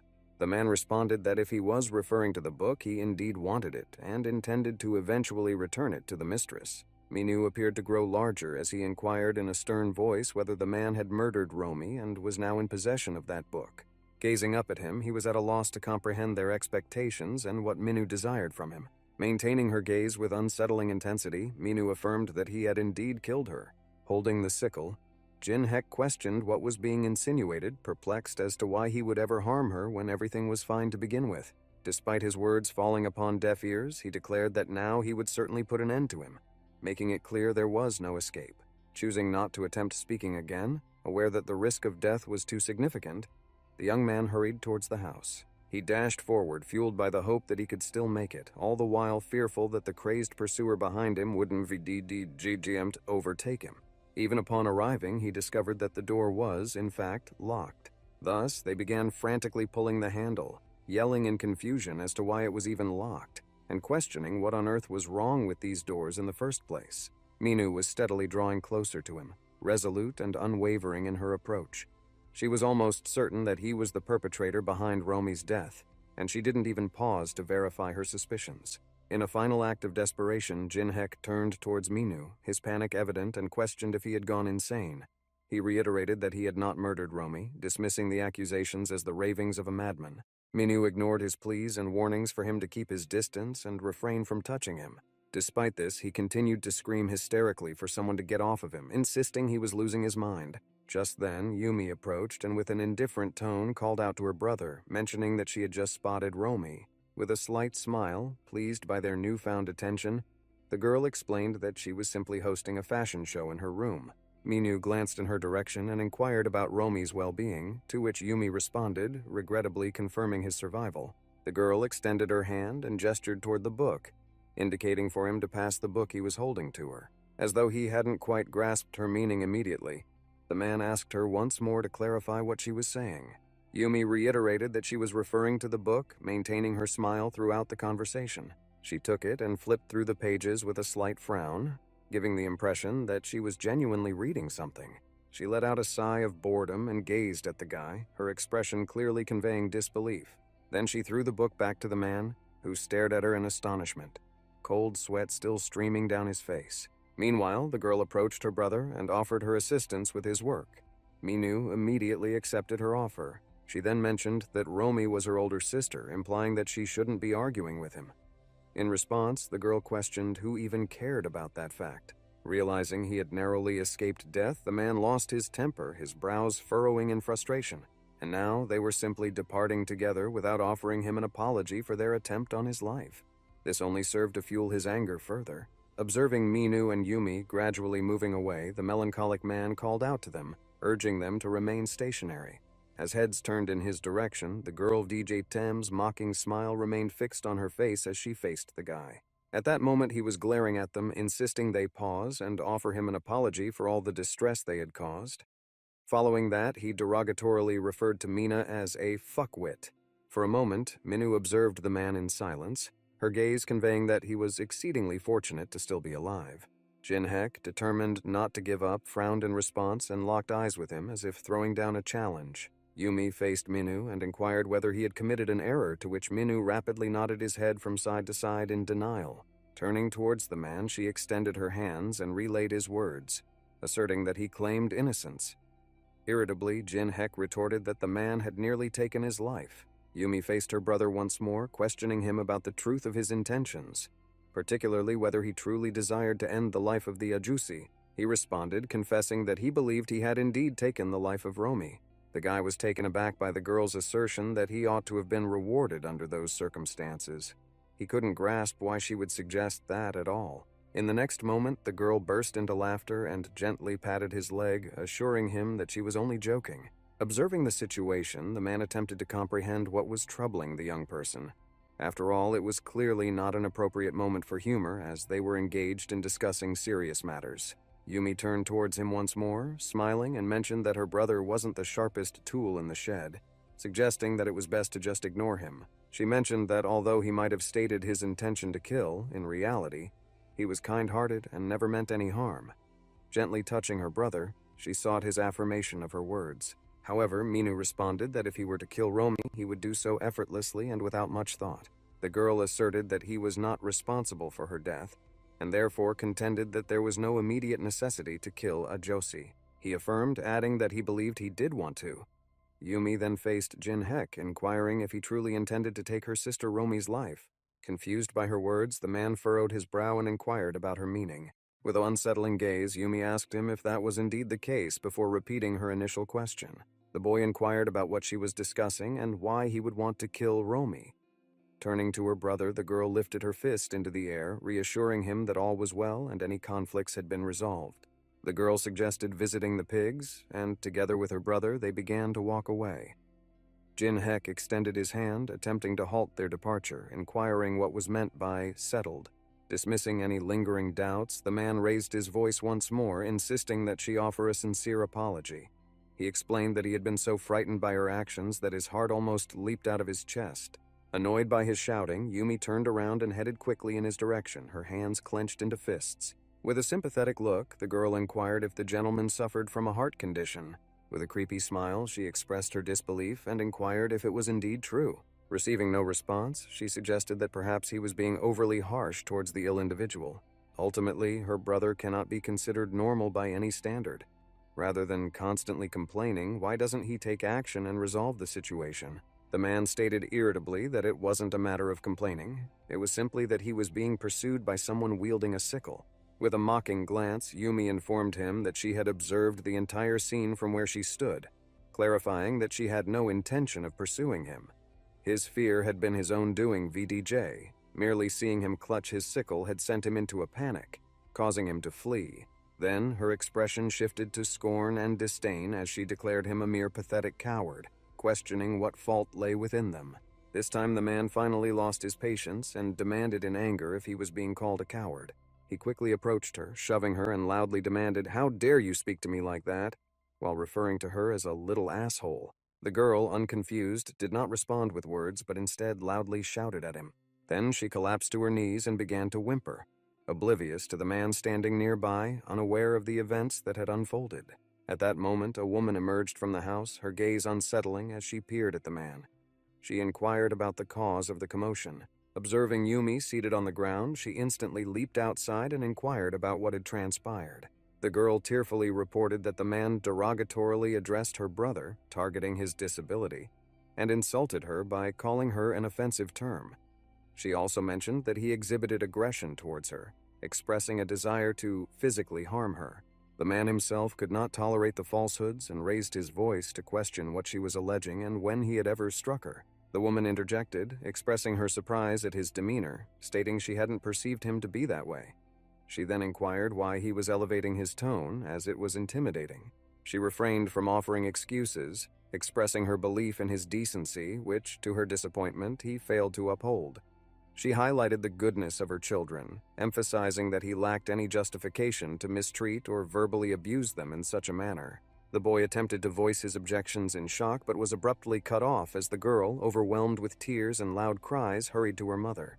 Disregarding the guy's pleas for her to cease this foolishness, the girl recounted how Ajosi had embarrassed them, insulted her brother by calling him disabled, and rudely remarked that she was a little brat while labeling her sister as a bitch. The woman turned her head toward the man, casting a gloomy look in his direction without uttering a word. The man found himself more intimidated by the situation itself than by the look directed at him, which appeared, to all intents and purposes, to leave him with no escape. The girl gazed at him with a mocking expression, fully aware of the extent of the trouble he was facing, just as he was. The solemn atmosphere that now pervaded was due to the family members present, and the woman, who looked directly at him, indicated that they needed to have a private conversation. Shortly thereafter, the woman entered the living room with tea where the man had been seated awaiting her presence. However, as she served the tea and placed the cup before him, he failed to even raise his gaze, which was fixed in sheer horror on the floor. It took a while before he lifted his gaze and regarded the woman with the same expression as a naughty puppy might. The woman sat in silence, her gaze fixed on him, yet it was evident she had no intention of initiating the conversation. Thus, they remained seated for a moment, simply gazing into each other's eyes. At the same moment, they began to speak. The man explained that it was all a misunderstanding, insisting he would never make such comments about her children. Meanwhile, the woman inquired if he had taken it. Seeing his puzzled expression, she clarified that she was referring to the kitchen knife and inquired once more if he had taken it. With a smile, the man feigned ignorance once more and inquired about her meaning. The woman responded, stating that no matter where she searched for him, he was nowhere to be found. The man was attempting to understand what it was and why she abruptly began discussing a knife without any apparent reason. Meanwhile, the woman mentioned that she had scoured his room, tidying everything thoroughly from top to bottom. The expression on the man's face transformed. He was incredulous at what she had just told him. All the while, the woman continued to insist, her gaze filled with fear, that she hadn't found anything in the end. It was curious, given her conviction that he had indeed taken it. Night had already fallen when the young boy finally discovered the treehouse that he was now destined to call home. Gazing upon it, he grasped his backpack DD/TM strap and, with a frown, declared he had at last discovered the treehouse. Then they started to ascend the mountain, foregoing any further idle chatter. As soon as I opened the door, I found myself in a small room, immediately surrounded by what were clearly antiques and vintage toys. Besides the clutter that filled the house, there was also an overwhelmingly foul odor, suggesting to the man that the property must have been deserted for quite some time. Eventually, he chose to prepare his own dinner as well, utilizing the aged tiles that had been there upon his arrival. Rapidly slurping his ramen noodles, Jin Heck couldn't stop reflecting on the day's events. While they were conversing, the woman apologized and stated that she could no longer allow him to stay overnight at her place. The man was taken aback, prompting him to ask what she meant VDG, a reaction to something he hadn't anticipated. The woman expressed her inability to trust him sufficiently to leave him alone overnight, despite the fact that he was the one who had taken the kitchen knife. Jin Heck swiftly rose from his seat and implored her to pause, emphasizing that this marked the second instance he had declared his innocence by stating he had not handled the knife. Nevertheless, the woman paid him no heed and declared that until the knife was located, he would have to sleep in the treehouse. Now, as he gazed dismally at the knife he had stolen himself, the memory came back to him. He was acutely aware of the truth, that the knife was indeed taken by him, but at this moment he was at a loss for what actions to take next with it. Additionally, he was highly intrigued about how the woman could be so certain that it was indeed him. After some time, both his plate and pot were utterly devoid of food, leaving him with nothing else to do but clean them. The man lay sprawled on the wooden floor, arms extended, contemplating the likelihood of making this place his home for some time. Yet, he still believed it was for the best. From the window, he has a clear view of the path leading to the cabin, allowing him to see in advance if anyone decides to visit unexpectedly. Ultimately, the sole path to reach it is by ascending the rope ladder dangling on the exterior. If he obstructs the entrance with boxes, nobody can enter without him knowing. With a smile, both joyful and tinged with fatigue, he looked forward to finally enjoying a restful night's sleep. Sensing a mosquito fiercely biting his cheek, the man swiftly slapped his face with his hand in an attempt to eliminate it. Snugly enveloped in a blanket, the man settled on the floor, indifferent to finding a comfortable spot to sleep. For a moment, he lay silently on the floor, gazing out the window at the moon that shone brightly outside. To himself, he was merely pleading with the moon to at least swiftly conceal itself that night. Eventually, he surrendered to a deep yet fitful slumber, closing his eyes and embracing the long-awaited rest. As the creaking of the swings and their iron chains reached his ears, he promptly opened his eyes. Without hesitating, the man quickly moved to the window and cautiously peered out to identify the visitor. To his astonishment, there was merely a small child idly swinging on a swing, clearly oblivious to his presence. Observing him closely, Jinhek tried to understand what was troubling this young boy and why, of all places, he had chosen to come here. Suddenly, the child pivoted, glaring unhappily in his direction as if aware of his staring. However, the man seemed utterly oblivious to him, his attention wholly absorbed by the phone in his hands. On closer examination, it became clear that the device he was so engrossed in was, in fact, his own phone. Meanwhile, the little one grew tired of swinging and with a burst of energy leaped off and dashed into the dense thicket of the forest. Jinhek decided to take a chance and shouted for him to stop and wait a moment since he had his phone in his grip. However, the child did not halt but continued on, oblivious to his presence. He hurried down the stairs, attempting to keep up with the child while continuously shouting for him to wait. The shadowy grove was eerily enigmatic, and I had no desire whatsoever to venture into it. Despite a swift and apprehensive gulp, the man continued in that direction, unwilling to risk losing his phone again due to his fear. The man moved quickly, solely in a forward direction, navigating past the bushes and blades of grass that crossed his path, for none of it mattered to him at the moment. Finally bursting into a vast field, the man paused to regain his breath. At that moment, he was certain he had lost his pursuer and that he would never be caught. Yet hope remained, leading him to commence his ascent through the underbrush in the pursuit of discovery. The field was simply vast, rendering it not only impossible to run through, but also making it difficult to even walk normally across its expanse. After some time, the man was panting and meandering across the field, having accomplished nothing. He found himself muttering about his whereabouts. Despite his efforts to look around, the man couldn't spot or locate anything, leaving him utterly baffled. Gripped by a new wave of fear, he swallowed hard, contemplating the unbearable possibility of losing the boy. A sense of worry should have already taken hold of him. The location is eerily unsettling, and he has already lost visual contact with it, so it would be wise for him to return. Simultaneously, he was taken aback by a distant sound emerging from the side. He was frightened, yet he clung to the hope that not everything was lost.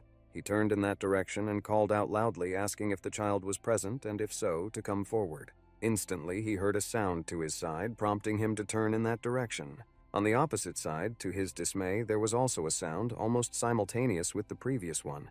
From above, it was evident that the man was soon encircled from all directions by 4 dark figures, who, without a moment's delay, swiftly closed in on him. The boy found himself encircled, powerless to resist or take action. Around him, he could discern nothing but the encroaching silhouettes shrouded in darkness. Gradually, out of the shadows emerged silhouettes that were difficult to decipher. Jinhek was engulfed in fear, his body dripping with cold sweat as he stared wide-eyed, attempting to discern the nature of what stood before him. His eyes widened in astonishment as he watched one of the shadows rise to its feet, revealing itself to be a pig dressed in a dark suit. The being before him possessed a snout reminiscent of a pig, yet all other aspects, from attire to physique, bore a striking resemblance to that of a human. As he stood there observing one, 2 more emerged from behind him. Oddly, the creatures surrounding him, to his astonishment, bore a disturbing resemblance to the island inhabitants. The very next moment, the man opened his eyes, immediately feeling the bright sunlight assaulting his vision. He lay snugly in his sleeping bag, leaving no doubt that he was not out in the field. He rose from his seat, jaw clenched in fury, muttering curses through gritted teeth upon realizing it was all just a dream. Eventually, he made his way to the swing. Upon examining the area around it, it was evident that no one was there. However, the man distinctly recalled noticing the boy on it, who had given him an indifferent glance and was occupied with his phone. Jin Hyeon noticed that even in his dream, his appearance was remarkably realistic. Everything appeared true to life. Scratching his head, he swore once more, and without realizing there was a man behind him, he inquired aloud where his phone had vanished to. The man approaching drew his notice by speaking about appearing to still be in one piece. The boy turned around and greeted Tae-hee. However, Tae-hee didn't respond with a greeting, but instead inquired why his advice had been disregarded by the boy. Puzzled, Jin Hyeon inquired about the exact nature of his statement and the advice being referred to. Tae-hee began to rile up the doors with words, disregarding the advice he had already been given not to anger them. Essentially, he was also making life more difficult for himself. He lugged the door up the stairs to the cabin, inquiring if it was indeed true that the cabin lacked a door, affirming that he was there to rectify the situation. The man expressed his gratitude and offered to assist in carrying it. As they were moving it, he shared an anecdote about how the hotel's owner referred to him merely as an employee. Tae-hee considered the final words, then remarked with a smile that if they claimed he was an employee, then he supposed it must be true. Jin Hyeon pondered for a moment, his brows furrowing in deep thought. Eventually, he spoke up, expressing his belief that it was indeed the case. Then he inquired if the person was being detained there against their will. Tae-hee paused, standing still as if frozen, and after a brief moment he asked with a tone of wonder, questioning if, despite everything he had witnessed, he was still inquiring. Thoth remained silent, and all Jin-hek could utter was, "My goodness," as they persisted in carrying the door. After some time, Tae-hee finally drove the final nails into the door frame. After testing its sturdiness, he began descending the ladder, stating that he had finished and would secure it afterward. His gratitude was readily acknowledged, ensuring she wasn't excluded this time. As Tae-hee moved further and further away, the man called out his name, pleading for him to wait. He paused and pivoted towards him in astonishment, inquiring what was the matter and what had transpired. In response to the boy's question about whether he had considered escaping, he interjected his final thoughts. The man clarified his statement, explaining that by running a boarding house, their family maintained a connection to the outside world.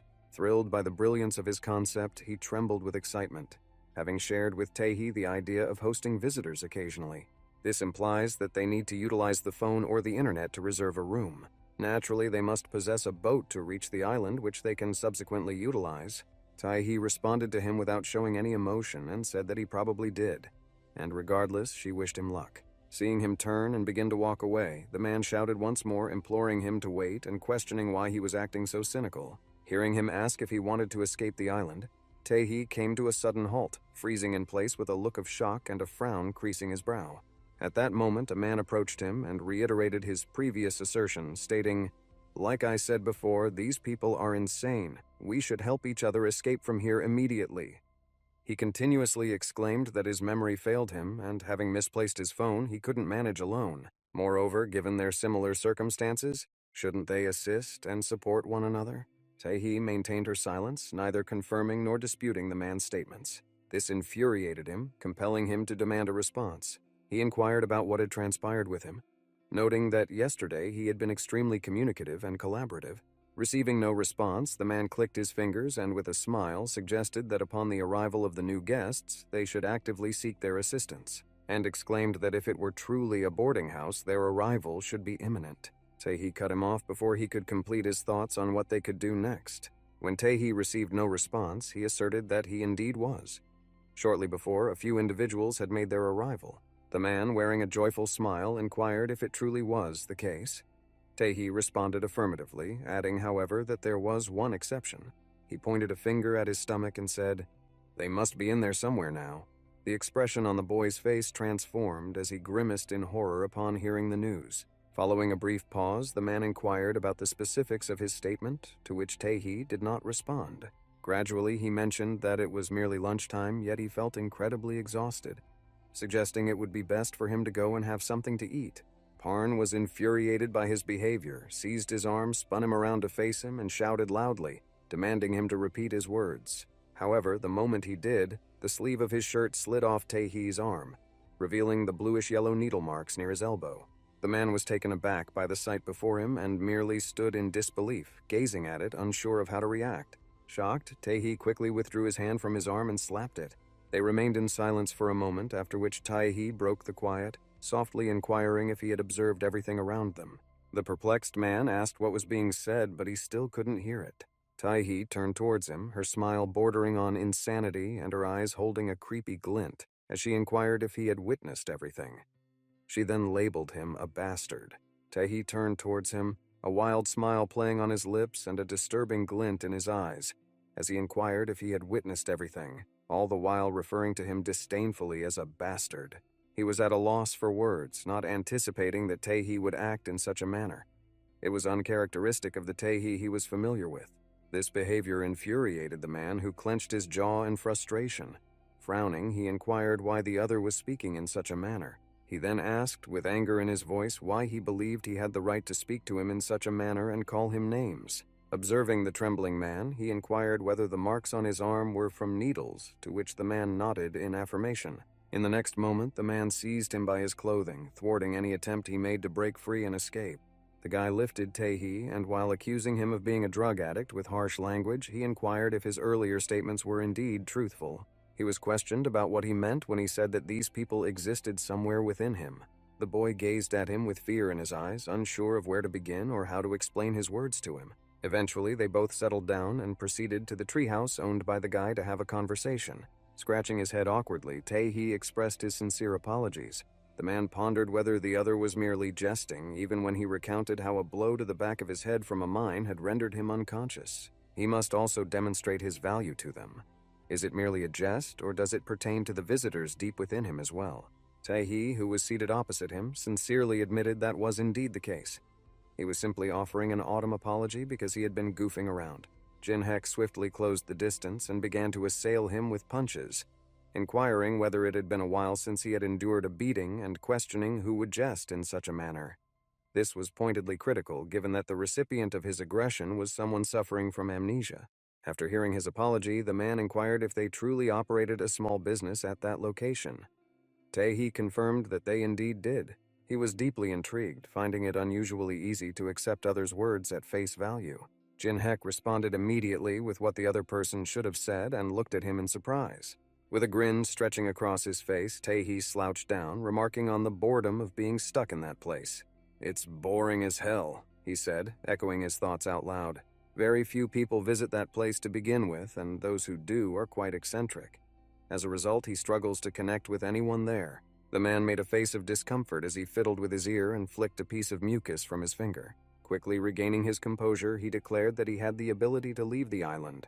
Evidently, he's not a captive, so the man is quite intrigued about why he remains. Taehee remained silent, while Lisho silently gazed at the man with a look of fear. He continued to speak, mentioning that he had noticed needle marks on his arm, and now he was curious about their origins. The marks on his hands appeared quite fresh, as far as he could tell. Once again, Taehee found herself without a response, casting a fearful look at the man, not intending to satisfy his inquiries. The boy inquired once more, pressing for a response as to why there had been no reply. Taehee scrambled to regain his composure.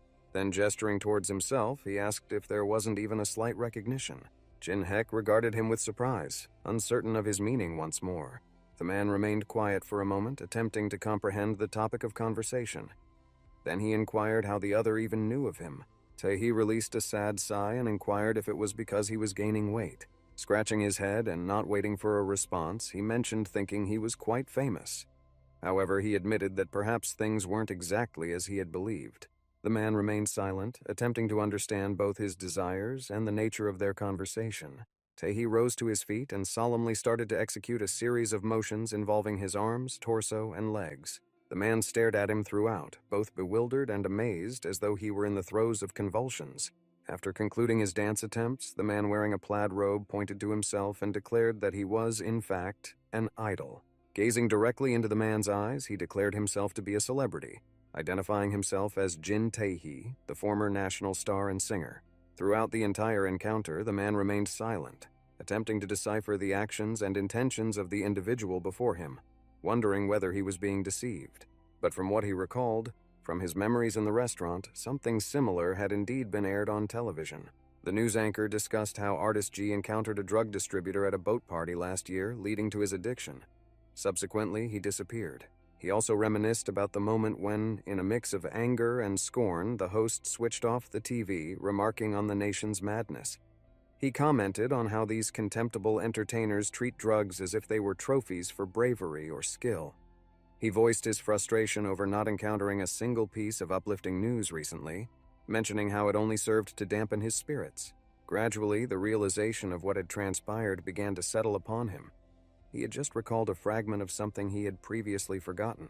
Gazing up at Tae-hee, who stood before him, he started to mumble about a seafood shop and mentioned that he had seen it on TV. In surprise, Tae-hee looked at him and asked, "What other seafood shop and news are you referring to?" The boy sprinted towards Tae-hee, seizing his hand with a shriek, exclaiming in excitement that he remembered him. Ignoring the warning to back off, the guy cheerfully responded that he remembered him well. VDJ, he's Jin Tae-hee, the idol and performer, though also known as a drug addict. He chuckled, mentioning that according to the news, he had gone missing when in fact he had been there hiding the whole time. Tae-hee also chuckled and attributed the gradual return of his memory to mere luck. The man clasped his head, silently mouthing that if he were to recall his memories gradually, they would all eventually return. Tae-hee scratched his head, stating that since he had done him a favor, he believed he could overlook a small joke. However, the boy's attention was entirely captured by the sound coming from the radio. Through the static, a voice broke into the radio, calling out for Tae-hee to respond at last. The man gazed in astonishment at Tae-hee, who delved into his toolkit and proceeded to unlock a drawer. He quickly pulled open the drawer, and within it, there indeed lay a walkie-talkie, seemingly beckoning to him with his name. The man wearing the checkered shirt picked up the phone and mentioned he was at the machine, inviting the caller to go ahead and speak. After being instructed to inspect the public restroom in Guest B, he agreed to do so. Slipping the walkie-talkie back in place, he murmured under his breath, noting that it had been a while since he last did this. Indeed, it was nothing but a hassle. In response to Jin Hyun's query regarding the situation, he mentioned that she had already arrived. The man remained perplexed, inquiring once more about the identity of the individual and the reason behind his obligation to go to work. He replied, asking if he thought they were new guests. The new guests had just emerged to be welcomed warmly by the inn's exceedingly cheerful and smiling proprietors, who quickly offered a respectful bow to the newcomers. The guy hurried over to where the guests were arriving and concealed himself behind a tree to observe them. Eventually, they proceeded to the boarding house, guided by a man and a woman who were the owner and the hostess. Gazing upon them, the man was astounded. The visitors had truly arrived, and he hadn't been deceived. Without hesitation, he darted into the grove, searching for a boat or anything alike that could transport them to the island. As he dashed through the woods, he learned with relief that a boat had finally arrived, offering him a chance to escape from that place. He was indifferent to whether or not the family actually operated the boarding house. Regardless, he had no interest in prolonging his stay. After a while, he eventually found a path that led him to the inn, though it clearly did not originate from there. So he resolved that by tracing those tracks, he might discover what he sought. VDJ the boat. Upon spotting a distant boat, he hurried towards it, eager to leap aboard and set sail immediately. Suddenly, he recalled a moment when Romy, speaking in a disheartened tone, expressed her desire to leave that place. Shaking his head, he covered his eyes, telling himself not to dwell on it, knowing all too well that he shouldn't. The moment he opened his eyes, to his surprise, he found Romy walking just ahead of him. He ran up to her, calling her name loudly, not even attempting to pause and catch his breath after his run. The girl, visibly frightened, excitedly asked if he was in a hurry. He attempted to convey one thing but implied another. However, the girl quickly understood his intentions and inquired whether he planned to flee. The man stated that he believed the visitors had arrived by boat. He listened as the girl spoke with confidence, declaring that in such an instance they would venture together.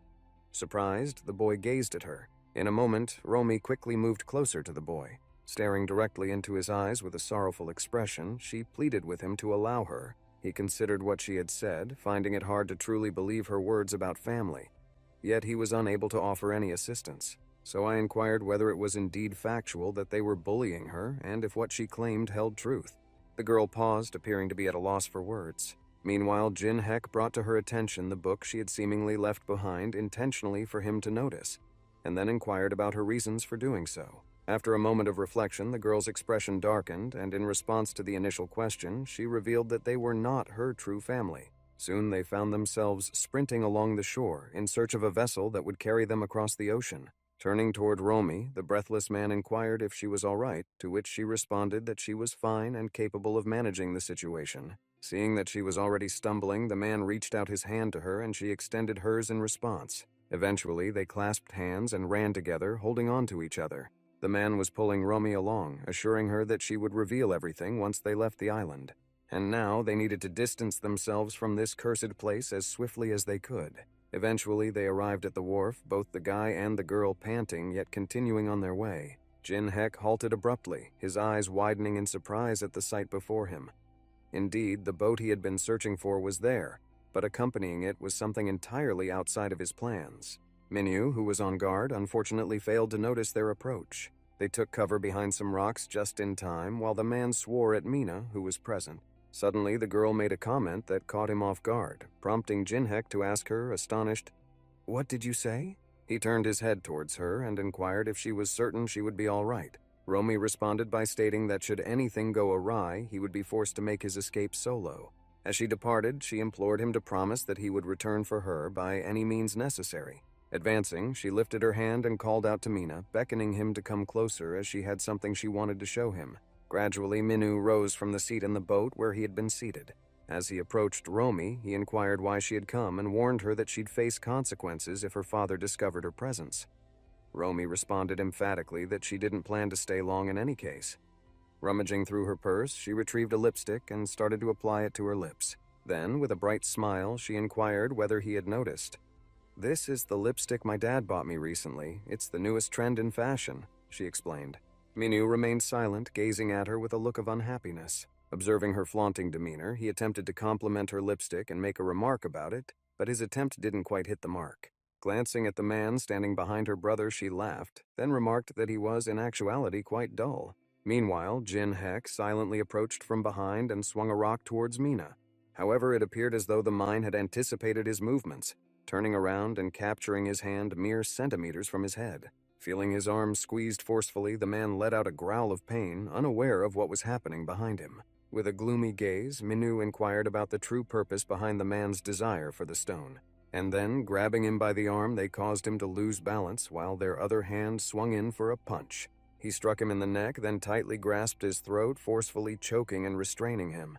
Romy dashed towards them, calling out to Mina in an attempt to distract him from the man and enlist his help. However, with a frown, he forcefully told her to stay out of it and to run away on her own, emphasizing that her involvement wouldn't be helpful. At that moment, Minyu hurled the man, who flew several meters across the ground, landing far from the girl before rolling on the dirt. Eagerly, the girl called out for Minyu to halt, explaining that he had acted upon her request. The man was shouting at Romy, urging her to leave him behind and flee as swiftly as she could. The minuet loomed over Romy, uttering her name with a somber countenance, and then informed her that she simply couldn't flee. Suddenly, a man rushed up from behind, seizing Mina by the chest. This unexpected action caused Mina to momentarily lose his balance and kept him firmly rooted to the spot. Disregarding the unsettling gaze Minyu directed at him, the man forcefully told Romy it was time to leave immediately, and she vowed that, no matter what, she would return for him one day. The girl faced him and declared her promise to undoubtedly return for him. He quickly ran up and leaped off the dock, jumping directly into the boat and untethered it from the dock. Watching her start the engine, Minyu, who was initially held back by the guy, quickly shoved him aside and rushed in her direction. He raced down to the dock, shouting at Romy that she shouldn't proceed with her plan, warning her of the significant trouble she'd face with her father. Despite it being ineffective, he persisted in shouting at Romy, insisting that her departure would only exacerbate the situation. However, Romy was already too far away, simply unable to hear his shouts or discern what he wanted from her. Suddenly, the man behind him, who was lying on the ground, burst into loud laughter. Minyu turned around to face him. Gazing directly into his unsettling eyes, the man called him nothing more than a foolish fool. A smile unfurled across the guy's face as he admitted he didn't know why he was reluctant to let them leave the island. Yet he was intrigued to see what his next move would be. All this time, Minyu had been glaring at him with an unsettling silence, her creepy gaze speaking volumes in his opinion. The man surveyed everyone around the table and affirmed that it indeed was true. He glanced at the man sitting across the table and inquired if he had assisted Romy in escaping from the island. He met his gaze confidently and stated that his daughter had wanted to leave and he had merely assisted her. The man responded without pausing to look back. stating it was his prerogative to determine what was in his daughter's best interest and her course of action. As the man informed him that he had no right to meddle in their family matters, the boy's frustration simmered to a slow boil. A woman stepped in, her voice tinged with regret, informing them that Romy had commandeered the island's soul boat. She then posed the question, "What should we do now?" She turned to the man and stated that his actions had caused them harm. She added that if Romy didn't return, the guilt would rest on his conscience. Suddenly, Yumi burst into loud laughter, hastily covering her mouth with her hand, unable to hold back her amusement. The man looked at her, shock written all over his face, puzzled by what had just occurred and what had triggered her laughter. The man could narrowly contain his loud laughter, evidently finding the topic amusing. Out of the entire family, only Minu sat stone-faced and silent, not laughing as was her usual demeanor. All of them, gathered around the table, simply sat there, laughing loudly as if they had all inhaled something peculiar. Observing them, the man felt a sense of gloom. He couldn't quite grasp what was happening or why it was seemingly so humorous. Tears mingling with laughter, Yumi shared with her mother that she had crafted an exceptionally good joke. Chuckling and with a smile, the man remarked that her wit was truly something special. All of this ultimately infuriated the man. Initially, he approached the situation with a calm demeanor and was somewhat surprised, but later his feelings escalated to anger. With an angry glare, Jean Heck demanded to know what they found so amusing, questioning if they weren't the ones who had been bullying Romy all this time. The table fell into an immediate silence, with every gaze turning towards him in a somber manner, particularly Mina's, who had not long ago given him a beating. Meanwhile, the man continued speaking, revealing that Romy had confided in him, saying they weren't her true family. Following her claim, she then presented them with an empty book, and he mentioned that perhaps he was unaware of what lay behind the empty pages of that book, but he believed she was certainly seeking his assistance. Every member of the family quietly observed the book before, wordlessly turning their attention to the boy, who gazed back at them with a look even more sorrowful, yet never ceased to frown. Placing his hands together on the table, the man wore a confused look and expressed regret, saying he must be losing his senses. With an unwavering frown, Jin Heck glanced at him in surprise, readying himself for a counterattack. A woman chimed in, laughing as she shared that Romy had always been a free spirit, ever inclined to playfully tease everyone. Yumi playfully twirled her finger at him and stated she had previously mentioned that Romy was intensely wild at heart. The woman interjected, cautioning her not to speak about her sister in such a manner. The girl responded, stating she was already aware. Gazing at the gentleman, the man remarked with a smile, "I didn't plan on going to such lengths, but I believed anything less would have been discourteous." Yet he remains eager to engage in an honest conversation, and then he inquired whether he could share his opinion on who he deemed the craziest among them. The boy stood frozen, shocked and silent, unsure of what the man was implying. Rising from his chair, the man asserted that he was not the individual who had unexpectedly materialized before them, professing to have lost his memories, and who could neither understand his origins nor his identity. Following his arrival, the kitchen knife vanished. The same individual, to his knowledge, donned his shoes without authorization and roamed the house during the late-night hours. Ultimately, his daughter, who had longed for a serene and tranquil existence, unexpectedly left home when her boyfriend made an appearance. Approaching the man, he placed his hand on his shoulder and remarked, "That last one was about the journey, not the destination." On one occasion, the same individual attempted to severely injure his son by forcefully striking his head with a rock. Yumi feigned a look of fear and exclaimed, "This can't be happening, it's terrible, is it really true?" Minu confirmed that it was indeed true. With a defiant and sinister grin, Yumi faced her father and remarked, "What else? The guy wanted to hit me, so it wasn't surprising." While the man was attempting to understand the unfolding situation, the other individual stared into his eyes, inquiring about the truth of the matter. He questioned her once more about the truthfulness of her words. The boy remained silent, pondering over how he found himself abandoned in the cold. Yet he was certain of one thing: he must not allow their words to sway him. Releasing the man's hand from his shoulder, a gesture that seemed to surprise him, he stood up and expressed his gratitude towards everyone for their assistance, being so kind to someone homeless like himself. He extends his profound apologies to the family for any inconvenience he may have caused, acknowledging his responsibility for the incident involving their daughter. Yumi listened with boredom as he spoke about his desperation to leave the island by any means necessary, pleading for permission to use the phone or the internet. He explained that his situation was dire, not merely as a victim of a shipwreck, but as someone in urgent need of medical attention. Furthermore, he emphasized that he could not remain in his current location any longer. Despite there being no responses, the man insisted that as they've claimed he's insane, they ought to release him soon. Hearing the man murmur about the absence of anything, the guy halted and inquired about his meaning. He explained with a smile on his face that there was neither phone nor internet service on the island. Yumi burst into uncontrollable laughter and declared that there was absolutely nothing there, finding the situation utterly hilarious. The man spoke in a thoughtful and embarrassed mumble, indicating that it was impossible. Subsequently, I opted to inquire of the man regarding the guests' whereabouts and whether they had chosen to remain there. Then a woman interjected into the conversation, inquiring what he meant by innkeepers. Jin-Hek furrowed his brow and inquired whether they were going to feign ignorance once more. Then he claimed that he witnessed them firsthand, truly seeing their essence with his own eyes. He recalled Taehi receiving instructions via the radio to inspect the communal restroom and the window ledge in Guest B. Gazing ahead, I concluded that attempting to prove anything to them was futile. He then vacated the spot on which he stood and sprinted ahead. He sprinted up the stairs without hesitation as soon as he reached them. As soon as he reached the room, he quickly opened the doors and, panting, entered the space. He looked around and realized that he was in the wrong room. It was utterly vacant. After pausing for a minute in the corridor and giving everything another thorough look, the boy resolved to explore the other rooms too. He hurried to the room across the hall, hoping he might find something of use there. He opened the door, stepped inside, and cast a quick glance around, but found nothing there either. He hurriedly dashed towards the rooms that flanked either side of the corridor. Despite having searched all the rooms, he had yet to find living room B. Weary, he leaned forward and surveyed the area before him. No matter how many times he searched, the last room held nothing suspicious. It was empty. Hearing him quietly inquire about the location of the guest room, the man asked him what he was looking for. The man shouted, claiming he had spotted the guests on the beach.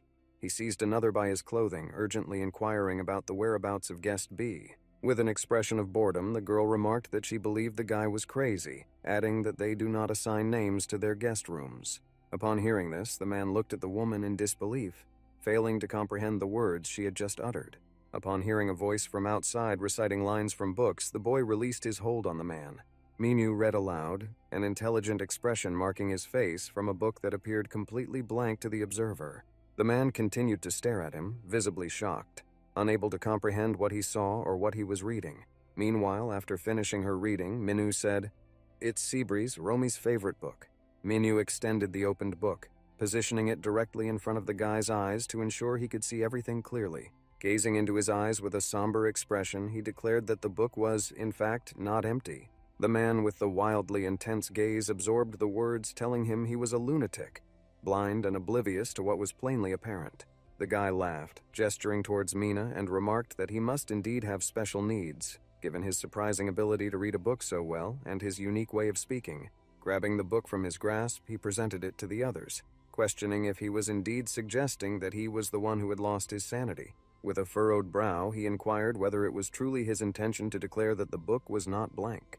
Turning his head, he shifted his attention to Yumi, who was standing apart from everyone else. Extending the book towards her, he encouraged her to reread the section her brother had previously gone through. The girl didn't take the book. Instead, she simply inquired about why she would do so. The man inquired whether she was able to read it, only to immediately respond to his own query, asserting with conviction that she couldn't, given he was improvising it as he proceeded. Yumi crossed her arms over her chest and declared it untrue, insisting she simply didn't want to read, nothing more. With a look of surprise on his face, the man listened as Jin-Hek corrected him, asserting that the book was indeed empty and thus he was correct. Gazing at the individuals before him, he asked with trepidation, "Who are all of you anyway?" When there was no response, he raised his voice, inquiring if, upon finding an accident victim, it wouldn't be appropriate to contact the police. He also questioned the plausibility of them claiming to operate a boarding house. As he approached the man once more, he persisted in questioning whether their intention now was to portray him as insane. Thus, were they planning to employ him in their service, just as they had done with that addict? The man probed further, challenging the other drug addict, Guy, to cease feigning ignorance whenever he posed the question. Gazing directly into his eyes, the man shouted, demanding to know the identity of the island, as he refused to be anyone's slave. The man interjected, inquiring whether he was aware of the count of uninhabited islands within their nation. Failing to grasp his point, Jin inquired about the specific meaning behind his words. Furrowing his brows, the man asked if he believed every remote island possessed a name. Cutting him off with another outburst of righteous anger, the man argued that it was utterly futile. He turned his head to the side and remarked that the young man's condition was far more severe than he had initially believed. The boy also turned his head, surprised to see Tae-hee standing there, gun in hand. Tae-hee stared directly at the approaching man, yet chose to disregard the boy's efforts to catch his attention. As the man strolled by, he discreetly slid an envelope from his pocket and, with a cunning grin, tucked it into Tae-hee's shirt pocket. Then, with a stern look in her eyes, she asked him to separate the man from the group. Without glancing back at the departing man, Tae-hee spoke softly, expressing his willingness to oblige. Jean's gaze was fixed in disbelief on the gun aimed at him, understanding the true gravity of the situation. In the next moment, he made up his mind to inquire about Tae-hee's activities. Tae-hee responded, saying he had already informed him. He advised him against angering this family, warning it would come at a high price. Observing the man's face contorted with anger, Tae-hee commented on how truly gullible he was. He led the boy to his treehouse and, using a nail, he securely fastened the door shut. Inside, the man had already passed the night wrapped in his blanket, attempting to sleep as he replayed the day's events in his mind. However, sleep eluded him, for he was consumed with anger towards himself and everyone around him. He compelled himself to cease dwelling on it, not attempting to understand the situation, but his efforts were futile. The more he attempted to comprehend them, the deeper he became ensnared in their complexities. He simply couldn't afford the luxury of waiting patiently and leisurely for Romy to return to him. His mind was occupied with a singular concern. How to escape the island tormented him, yet he knew mere contemplation wouldn't suffice. He had personally witnessed the arrival of the innkeepers that very day, so he was certain of their presence. But he pondered whether it was aware that more buildings existed on this island, given that there were none within the house.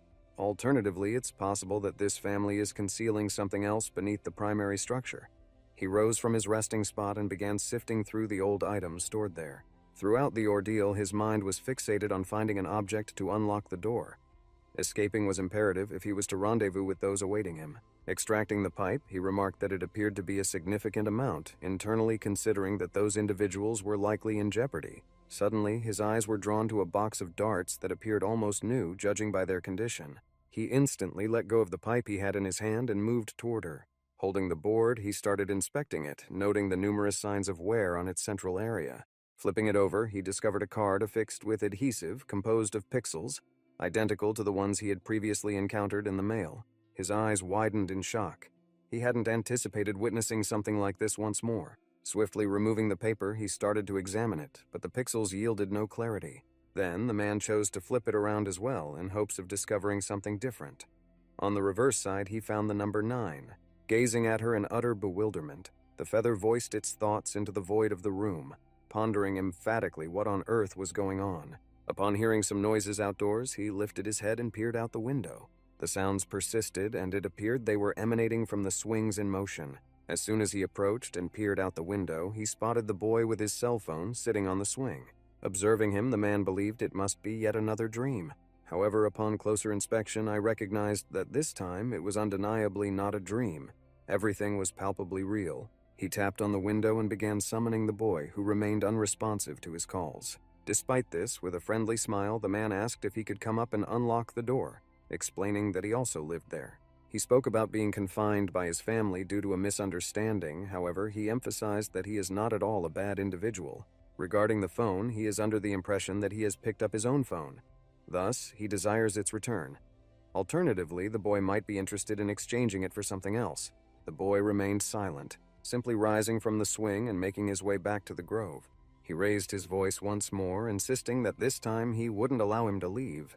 Picking up a pipe that had dropped to the floor, the man swung it forcefully and struck the window, effectively breaking it. He then climbed onto the windowsill, scanning with his eyes for something to grab onto when he leaped. Without hesitation, the boy jumped towards the swing, eager to grasp its chains. However, he missed and, fortunately, was able to grab the post to which the swing was attached with both hands. His hands, slick with sweat, gradually lost their grip, and he found himself unable to maintain his stance on the counter, starting to slide down. Taking a moment to orient himself, he continued to flip in the air before grabbing the chain of the swing. Swinging from it, he dared a glance downward and took a deep breath, still shaken from the fall and filled with fear. After some time, he eventually dismounted from the horse and leaped onto the soil. As he massaged his back and stretched his limbs until they popped, the man remarked that he had believed he was on the brink of death. However, things didn't go as planned, and he reclined on the swing, declaring with determination that he absolutely had to retrieve his phone now. He is indifferent to whether or not he can make calls with it.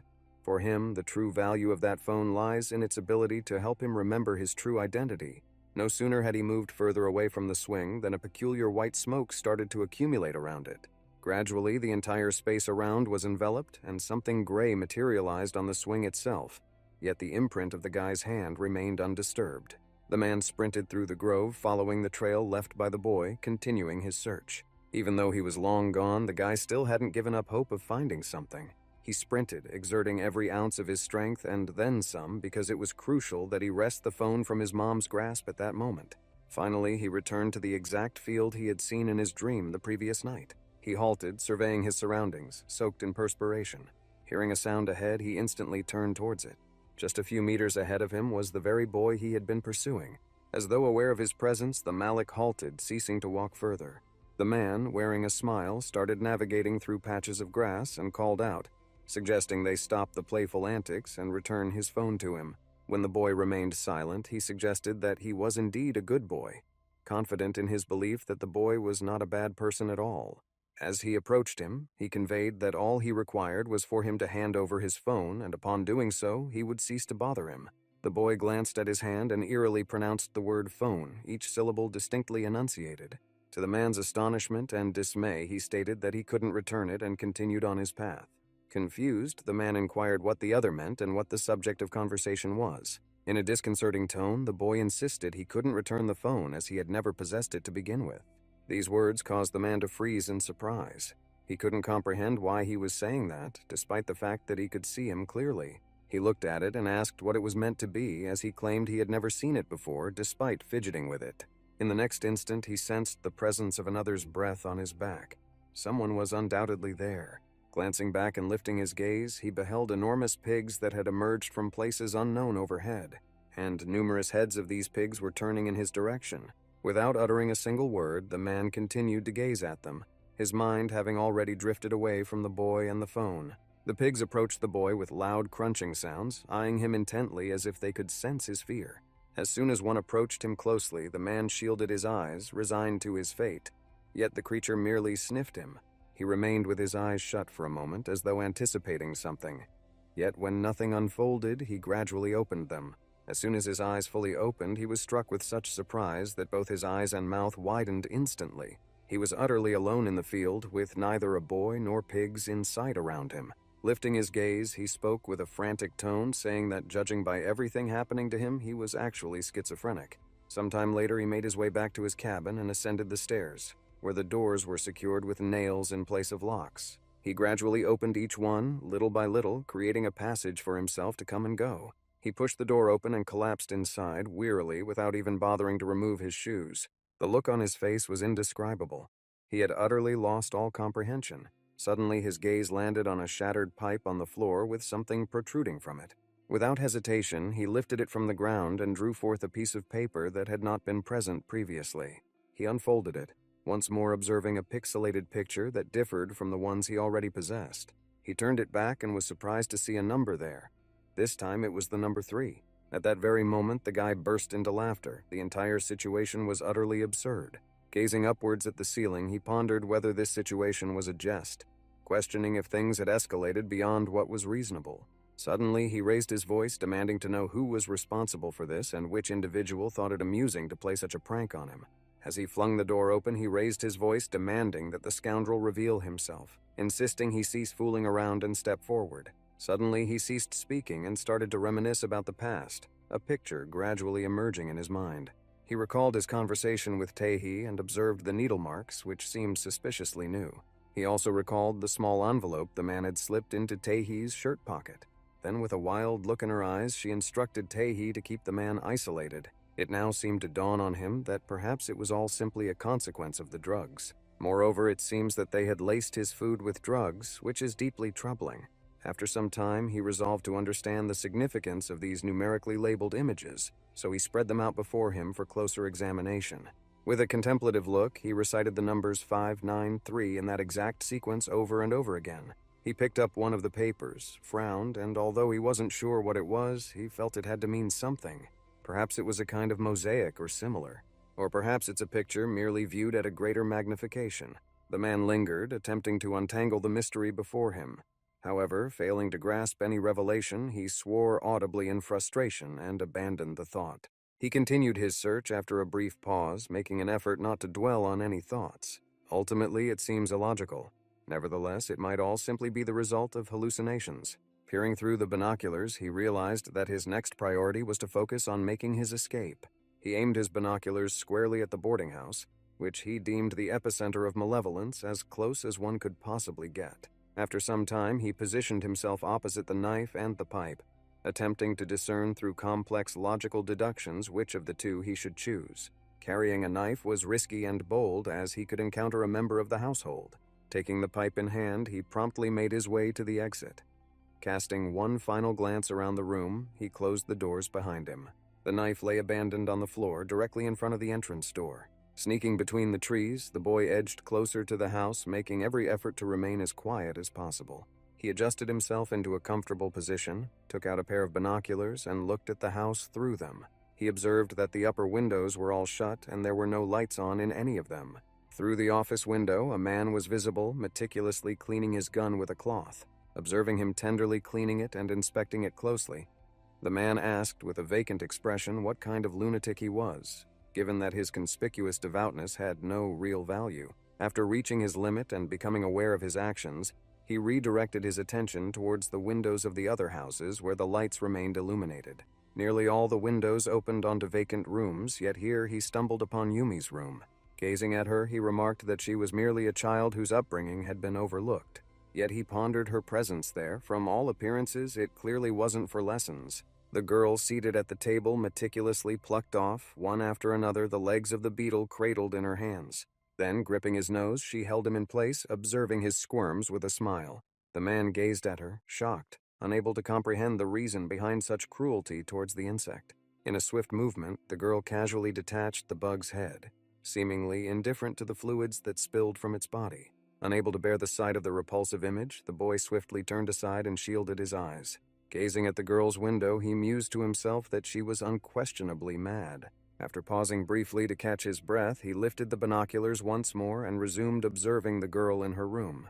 In the very next moment, though, the girl turned her head and seemed to stare directly at him, her smile driving him to distraction. He was shocked, unable to believe she had actually noticed him.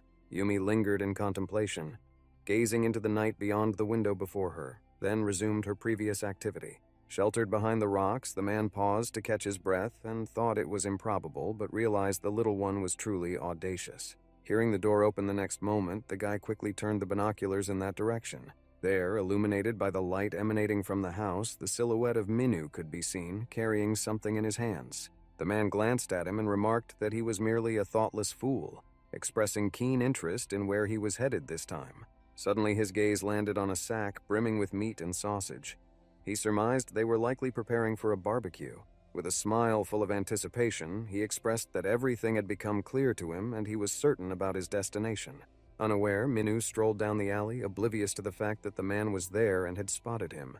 Jin Hek discreetly concealed himself behind the trees, cautiously trailing Minu while ensuring he neither revealed his presence nor lost sight of him. Observing him, it seemed certain that he was making his way toward the couple's residence. Eventually, they arrived at a cabin together, and the guy believed that was Guest B's location. Evidently, she's so stunning that the man is moved to tears. Unaware of his presence, Minu approached the door, opened it, and carrying the bag, stepped inside. Observing the door being forcefully closed, the man confidently anticipated the moment the other would leave the premises. It took a while, but eventually the sound of the door opening signaled Minu's departure. Thus, as he moved away from the rock against which he had been leaning, the guy cautiously observed Minu walking away. Believing that all was in order and seeing an opportunity, the boy grabbed the pipe and made his way to the cabin. Upon reaching it, he promptly opened the door, only to find the interior engulfed in darkness, a shade even deeper than the outdoor night. Gazing at it, the man pondered why it was indeed so profoundly dark. Opting not to tempt fate, he paused at the threshold and inquired if anyone was present, could hear him and understand his words. He remained quiet for a moment, attuning himself to the stillness that the dark ahead offered. Hearing no response, he seized the frame and entered, a look of terror etched across his face. Gazing around, the boy maintained hope of discovering something, yet it was all for naught. No one answered his call or responded to it. However, the man held on to hope, calling out for anyone who could hear him to respond. Abruptly halting his conversation, he gazed in terror at a sight he had only just observed. Before him on the illuminated table lay the most ordinary-looking phone, unguarded and seemingly innocuous, which only added to the peculiarity of the situation. Without hesitation, he gradually approached to confirm that it wasn't an illusion. Abruptly, the phone powered on, emitting a ringing tone. Without hesitation, the man answered the phone, greeting the person on the other end with a simple, "Hello." To his dismay, a tearful voice on the phone beseechingly pleaded with him for rescue. Jin Hyung inquired about the identity of the speaker and whom he needed protection from. The voice replied with a chilling admission of wanting to take his life, indicating that Jin Hyung required rescue. The man inquired about the speaker's identity, but the only response was the voice expressing its suffering and a desire not to meet death in such a manner. He inquired if she was the woman who had arrived a few days prior with her boyfriend. Yet, the voice persisted, pleading for rescue. The man hadn't abandoned hope of getting an opportunity to converse, so he raised his voice and shouted into the phone, inquiring about her and her boyfriend's current location. Abruptly, the voice ceased, and the phone emitted a beep signaling the call's conclusion.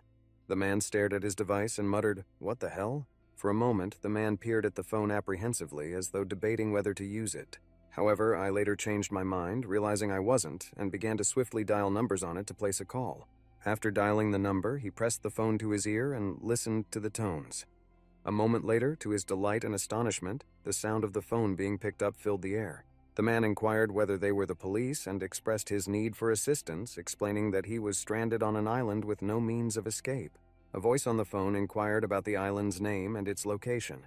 The individual mentioned that he was uncertain of the exact name and also lacked precise knowledge of their location. However, there is a family residing on this island. They are somewhat unusual, and it's difficult to articulate exactly what it is, but there's something off about them. The voice mentioned that it didn't fully comprehend his situation and requested further clarification regarding what had transpired. The man reiterated that he had experienced an accident, resulting in his arrival on the island and the loss of his memory. Nonetheless, he emphasized his immediate need for assistance. The voice requested his precise whereabouts. He responded that he was uncertain of his location, questioning why they couldn't simply trace the call or determine the coordinates. The voice responded, mentioning that he had previously noted a family resided there and inquired whether he had sought their assistance. The man lost his patience and gestured in frustration, signaling that they hadn't acknowledged his previous statement about these individuals being strange. After refusing to explain what the issue was, the voice went silent. Exhausted, he then asked if it was possible to trace the call. Once more, there was no response. The individual repeated the question multiple times and inquired whether the person was present. Just as he was on the verge of assuming the call had ended, the voice on the line re-emerged, inquiring whether he was aware of the number of deserted islands in Korea, and does he truly believe that each one possesses a distinct name and that they can swiftly deduce it from the coordinates in their possession? Upon hearing this, the phone receiver slipped from his grasp, dangling and swaying in the air. Placing his hand on his chest, the man attempted to steady himself and regain his composure. He now realized that he was in a space resembling a dining room. Glancing around, taking in the chairs and tables, he wondered if perhaps it was all just a hallucination. Suddenly, his eyes landed on the trash can right before him, which had already surpassed its capacity, spilling over. Without hesitating, the young boy, driven by curiosity, moved toward the bucket, ignoring the warnings from his instinct for self-preservation as if he were spitting on them. He extended his hand, drawing a garbage bag from the container, and opened it to discover its contents. He dropped it on the floor and then noticed that the trash bag wasn't really overflowing. Inside the trash can, items stained with blood were found concealed beneath this bag. Gradually, the man came to understand the situation and everything that was happening with these matters. He recalled the moment the guests had arrived, noticing then that he had been trailing behind them. It seemed the attire he wore matched that of the guests. Upon this realization, the man recoiled in horror from the musty bucket, falling onto his rear in front of it. Overwhelmed by terror, he simultaneously let out a loud cry of fear. He decided not to linger in the house any longer and eventually walked outside. His face was a portrait of utmost fatigue and exhaustion as he made his way back along the road. Suddenly, he recalled Taehi mentioning that his stomach was home to numerous lodgers. Merely the thought of it induced vomiting, and he scarcely managed to press his hand to his mouth in time to prevent himself from spewing onto the pavement. Retreating to a tree, he vomited there and began attempting to catch his breath. contemplating ending them and their family for good. Frustrated with himself and others, he gritted his teeth, retreating into his past memories. He recalled Taehi advising him that it was crucial to convince the family of his usefulness. This caused the man to grit his teeth once more and audibly swear, venting his frustration on himself and all those around him. Later on, as the daylight began to intensify, a man wearing a plaid shirt arrived to see how Jin Hyok was doing. However, the latter also set out in search of him, and upon meeting halfway, both stood facing each other, glaring for a while. After some time, Taehi mentioned, affirming his earlier thought, that the bindings were indeed too flimsy. Observing him, the man remained silent, contemplating the likelihood that he was aware of the family's reputation for killing their guests. Despite everything he has done for him, he still isn't on his side, so there's no point in telling him. Suddenly, he turned to Taehi and said, "You were right." Taehi looked back at him in surprise. The man repeatedly expressed his desire to be of assistance to them, pondering on what actions he should take. To Taehi's surprise, he mentioned that the hostess had merely expressed her admiration for his work, saying she liked it very much. Surprised, the boy inquired about his meaning, not fully comprehending the situation. Taehi pressed on, stating that he simply had to demonstrate to them why they needed him. He suggested that if the other person comprehended this, they should depart, as he didn't have the leisure to converse with them. Suddenly the man halted him and requested that he hand over the toolbox. Taehi let out another surprised noise and turned towards him, uncertain about why he required the tools. The boy expressed his desire to show how he could be useful to the family. Taehi provided him with the tools, and shortly thereafter he was already outside, busy repairing the fence. The family members passed by him, filled with astonishment, unable to comprehend what had come over him. Observing a man passing by, he diverted his attention from his job and greeted him, inquiring if he was headed to the morning shoot. The man neither responded to the greeting nor the question, but simply inquired who had allowed him to leave. The man had nothing to respond with and thus remained silent for a moment, and then, with regret, admitted that he had acted too harshly the previous night. Now, with his head lowered, he offers an apology to the man for everything he has said and done. The man remained quiet for a moment, observing his trembling hands. He then smiled, expressing his decision to rectify his mistake through diligent work. His dedication is commendable, yet he remains convinced that it's insufficient. Seeing the confused look on the boy's face, he inquired if the boy had forgotten something significant. Upon reflection, the gentleman bowed his head and confessed to having taken the knife from the kitchen, promising to return it to the mistress. He claimed to possess a truly sincere heart, which was precisely what he aimed to convey. With an awkward smile, the guy sheepishly mentioned that he had a small favor to ask of the man. Surprised by his request for prayers, the man inquired if he indeed had faith. He responded that he couldn't recall anything whatsoever, but based on his feelings, he believed he was one of them. The man mentioned he would pray for him under those circumstances, reflecting on the situation's impact. He feels they could have been kinder to him. The man quickly exclaimed that everything was all right and asked to be notified if anything else was needed in the future. The man agreed wholeheartedly, offering his best wishes for good luck before proceeding to the location of his shoot. The man watched him for a moment longer, then returned to his task, content for the moment that things were satisfactory. All he needs to do now is stay calm to avoid irritating the unpredictable individual. However, in one way or another, it's essential that the bottom maintains connections with the outside world, particularly since Romy took the boat, which was the sole means of leaving the island. In that moment, she vowed to surely return for him. He now began to wonder what Romy was doing at this very moment. In the next moment, a loud cry rang out, accusing Romy of being an ungrateful girl, upon hearing which the boy immediately lifted his head. Before his eyes, a scene was unfolding. A man inquiring of his daughter if she had genuinely ventured out again. Before him stood Romy, clutching packages in her hands, adorned in luxurious attire. The man, nevertheless, expressed that he had repeatedly warned her against yielding to temptation, emphasizing that failure to resist would undoubtedly lead her to perdition. As she walked toward the house, the man informed her that a sermon was planned for the evening and advised her to prepare accordingly. The girl remained silent, only laughing and calling him an old fart after he turned and walked away. Throughout this, the boy stared at her, mouth agape, rendered speechless by her words. As she walked by, the girl offered him a smile and a wave, expressing her deep gratitude for the wonderfully refreshing journey she had experienced. The man remained silent, so overwhelmed by shock that he was at a loss for what to do next. He finally understood why the whole family had laughed uproariously at the woman's words regarding what would ensue if Romy failed to return. Ignorant of the girl's singing, he focused solely ahead, unable to turn or utter a single word. At last regaining his senses, he turned to the girl and requested her to wait. She spun around, inquiring about the issue and the event that had occurred.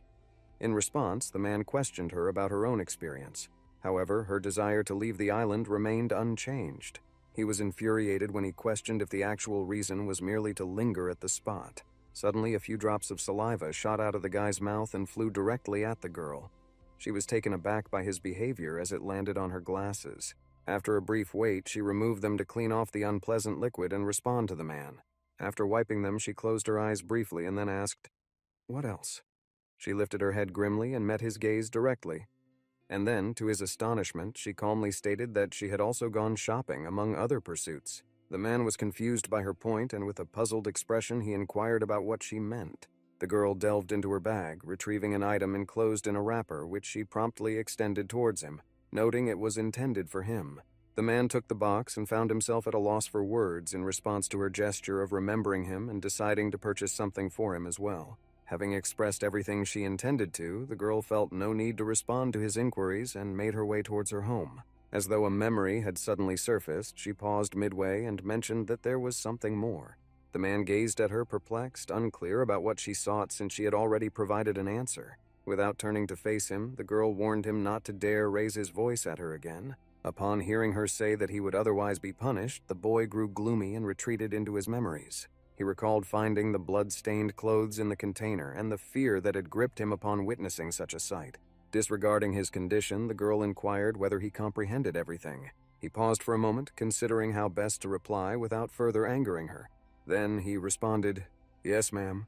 Upon returning to his home at night, he discovered a note affixed to his door. Apparently, the message was from Yumi making a request for a new closet. She had heard that, for the time being, he was taking over Teihi's responsibilities. Without uttering a word, the man dropped the toolbox he had carried with him to the floor. He swiftly tore the paper from his door, crumpling it angrily in his hands.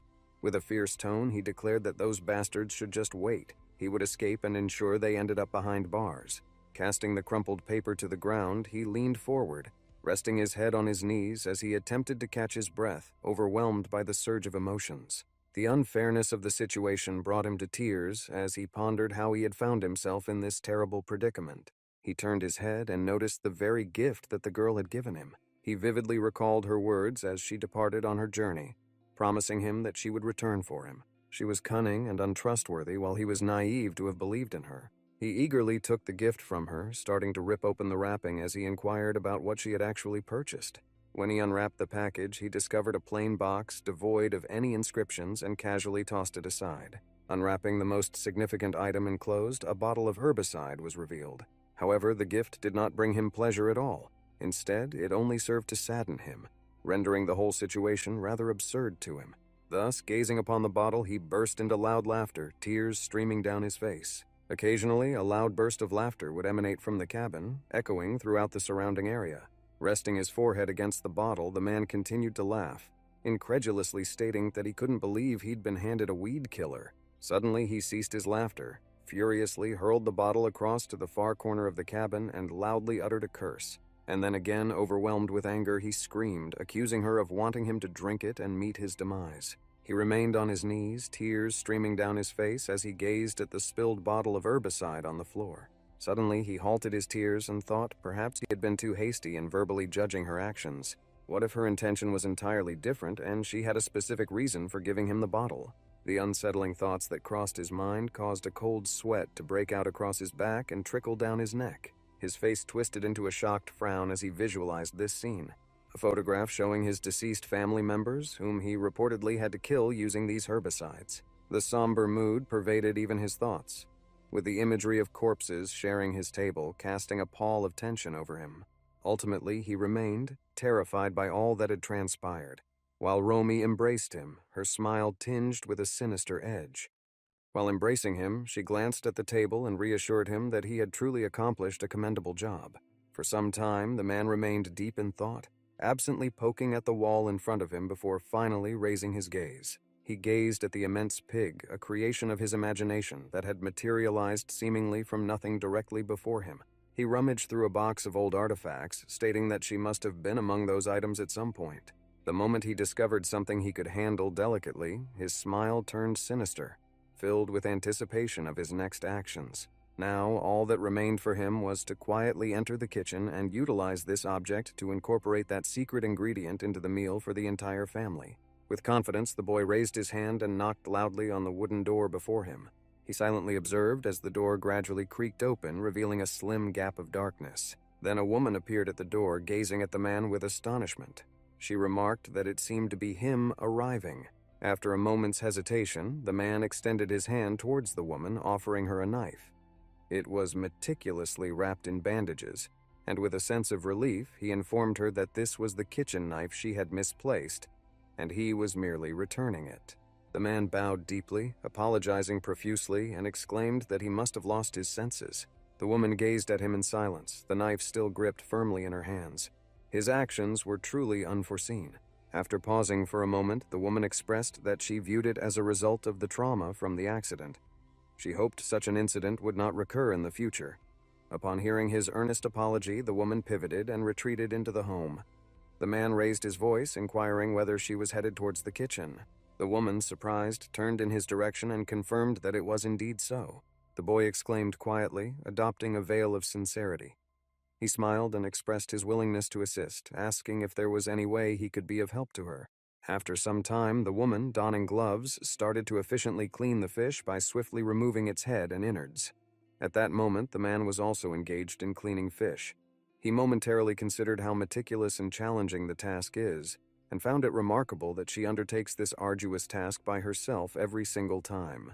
Whenever she cooks, she always puts maximum effort into cutting and preparing the food. While carefully slicing a piece of meat from a fish bone, the woman explained that she engages in this activity purely for leisure. She added that if it weren't her hobby, she wouldn't be doing it at all. And indeed, it was evident to her, as well as to the others, that she had no further purpose there. The man listened to her and at some point turned toward her with a mischievous look in his eyes that clearly indicated he was up to something. For a few moments, he simply stood there, staring at the woman with an expression of horror that went unnoticed by her. And then, ultimately returning to his affairs, he resumed the conversation, inquiring whether the woman frequently had visitors at her home. Amidst the continuous chatter, his true intention was to divert the woman's attention away from him, ensuring she harbored no suspicions. Concealed within one hand, he possessed a vial of poison, plotting to stealthily incorporate it into the meal he was in the midst of preparing. However, the woman did not share the young man's enthusiasm for conversation, and tersely responded that she already had enough tenants. At that moment, the man retrieved some pesticides with the intent of lacing his food, aiming to poison his entire family in one fell swoop and eliminate them. The only thing he uttered aloud was, "This is what it's like." A wicked grin spread across his face as he observed a single drop of pesticide slowly emerge from the flask. Suddenly, however, his hands began to tremble, making it impossible for him to proceed. He realized he couldn't go through with it. He couldn't take their lives in such a manner. An image flashed before my eyes of the entire family being poisoned by this meal. Indeed, the very thought of it was unwelcome. The scene and imagery conjured by my mind were far from pleasant. Clenching his teeth tightly and shutting his eyes, he was certain that he couldn't go through with it VDJJ. He couldn't poison the food. Breaking the silence, the woman turned to him and said that he had been a great help to her. And turning towards him, she inquired if he would be interested in joining them for dinner at their inn. The man remained silent, not anticipating that the woman would turn and address him. Feeling her gaze upon him without the need to glance back, the man experienced a shiver accompanied by a chilling sensation coursing through his spine. In response, the woman maintained her stern gaze at him, clutching a piece of paper in her hands without ever ceasing to smile. He paid no attention to her, nor did he turn in her direction. Hidden behind the massive bowl, the flask of pesticide was out of her sight, giving him no reason for concern. Yet he remained inexplicably afraid. After pondering for a few moments, the man responded to the woman, apologized, and expressed that he wasn't feeling well at the moment, hence declining for this occasion. Swiftly making his way onto the street, the man's expression darkened, his mind awash with a tumult of thoughts. He brought his hand to his face, cursing himself under his breath. Believing he was merely unwell, he was appalled at his own thoughts. VDJ, he had nearly caused their deaths. He lifted his gaze after a moment, observing the sun as it sank below the horizon. He kept staring at it, bewildered by the thought that the mere presence of the island alone was enough to drive him mad. Eventually, he arrived at the swing, seated himself, and then, bowing his head, he emptied the pesticides onto the earth. It was the correct decision, for the condition of the crops was irrelevant. He has always believed and continues to believe that murder is wrong, regardless of the character of the individual involved. With his gaze fixed on his feet, the man pondered whether there was truly no other choice but to end their lives once and for all. The man reflected on his memories with Romy, considering their past relationship. He had long concluded that she was truly malevolent, convinced she had been attempting to manipulate him. Even the woman who had invited him to share their dinner, they were all alike, though it wasn't immediately obvious. Placing his hand on his face, he gazed upwards and mused aloud about whether dinner was being served at that moment, which indeed it was. The boy made his way to the house and, from a vantage point on a small hill, observed the activities below using the binoculars he had brought along. Peering through the window into the man's office, illuminated from within, he observed that it was unoccupied. This confirmed his earlier suspicions. The lights remained on in the adjacent rooms as well, yet they stood empty. Thus, the boy remarked that it appeared as though everyone had gathered at the dinner table, and then, without a moment's delay, he hurried towards the house, hoping to arrive unseen.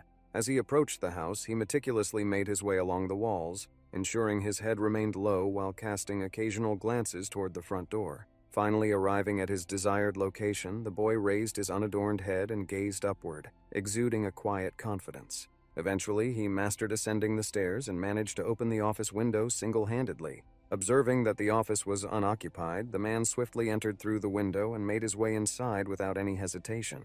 Then he silently leaped to the floor, carefully avoiding the nightstand in his efforts to remain utterly noiseless. The first thing that caught his eye and what he had noticed from the window was the cross hanging on the wall. He slightly turned his head and noticed, besides the cross on the wall, a shotgun was also hanging. It was indeed an astonishing pairing. He had never imagined witnessing the cross and the gun resting peacefully together. Resolved not to waste another moment, the man turned around to search for his phone, convinced that it had to be somewhere nearby. To his surprise, instead of the phone, he discovered a laptop sitting on a small coffee table. Pern stared at him shocked, unable to believe his story and how fortunate he was. Without hesitation, he dashed towards the laptop and powered it on, harboring the belief that if it lacked any power, he would instantly become a believer in a higher power. As soon as he opened the laptop, he realized there was actually no password required, and he silently said a prayer in his mind. Relieved that he had finally made it, he smiled at his laptop, mindful of the fact that he now needed to secure an internet connection on top of everything else. As he moved his cursor over the internet icon and saw it was indeed present, he exclaimed excitedly, marveling at how amazing he found this to be. But now he needed to grasp the main point. Who exactly to reach out to, since he couldn't recall anything? Abruptly, the sound of footsteps echoing through the corridor and the ensuing creak of floorboards reached his ears, sending a surge of fear through him. For a moment, the only noise was the creaking of the floorboards underfoot as the man approached. Then the sound of the lock being opened followed. The head of the office himself emerged at the doorway and proceeded silently into his office. Without uttering a word, he continued deeper into the office, his gaze fixed straight ahead. He then turned his head in the opposite direction, gazing at the laptop that remained just as it had been left. Throughout this ordeal, the boy had been concealed beneath the bed, casting stern glances at the man while beads of cold sweat broke out on his brow more than once. The man stood closely to the other, who was puzzled about his presence and wondered if it wasn't time for dinner. Observing how intently he was gazing at the laptop, the man began to think that perhaps he had aroused suspicion. Internally, he urged him to cease his staring and to simply leave the area.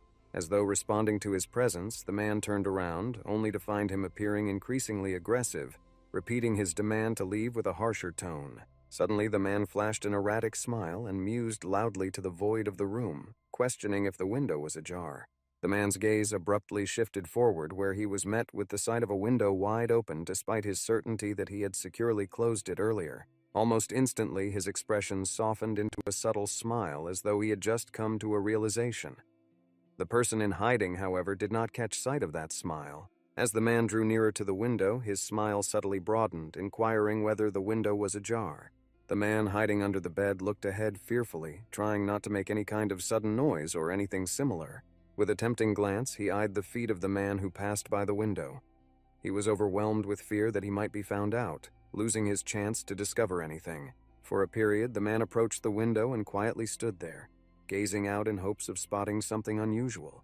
Unaware of anything amiss, he asked again in sheer bewilderment whether he had opened the window, as he had no recollection whatsoever of doing so. The words frightened the man even further. causing him to cover his mouth with his hand to stifle any loud breaths that might betray his panic. Nevertheless, despite any suspicions he might have harbored, nothing had been disclosed as of yet. After a moment of reflection, the man's smile reappeared, his features softening as he concluded that he probably had opened it for some fresh air and simply forgotten about it. Shortly thereafter, he shut the window with a loud bang, and the man breathed out in relief, withdrawing his hand from his face. The night had fully descended, and the entire household had turned off the lights in their rooms. The only remaining light was in the man's study. The man had long since succumbed to sleep, his hand lying on the Bible that was placed on the armrest, while his loud snoring reverberated throughout the office. The boy stealthily emerged from his hiding spot and grasped the laptop, which was resting on the table beside the man and connected to the charger. Observing him closely and noticing the subtle shifts in his expression, he gently began to lift the laptop's lid, making every effort not to disturb the man with his movements. However, the moment he shifted his gaze towards the laptop that had switched on, his expression quickly turned into a frown. The image displayed on the screensaver suggested quite conspicuously that the man was seemingly affiliated with a sect. Swiftly, he navigated the cursor across the desktop and launched the installed browser. It opened instantly, but the screen presented the user with nothing more than a blank page. VDJ, no downloads, bookmarks, or any other content was visible. A chill of cold sweat trickled down his forehead as he clenched his teeth. The unexpected action of the man turning off the internet caught him off guard. Hovering the mouse cursor over the browser's address bar, the man attempted to click on it a few times, but to his surprise, it didn't respond, adding to his astonishment in that moment. However, his attention abruptly shifted to a corner of the browser where he noticed several distinct icons, and alongside them there was something saved. The man navigated his cursor and chose to explore his favorites. After all, he was certain something of interest was there, even though he was yet to grasp what it might be. Following his manipulations, a single tab appeared, displaying merely one file, adorned with a smiley face. Intriguingly, the file bore a signature, "Our Happy Family." He became so absorbed in the activity that he ceased to be aware of his surroundings.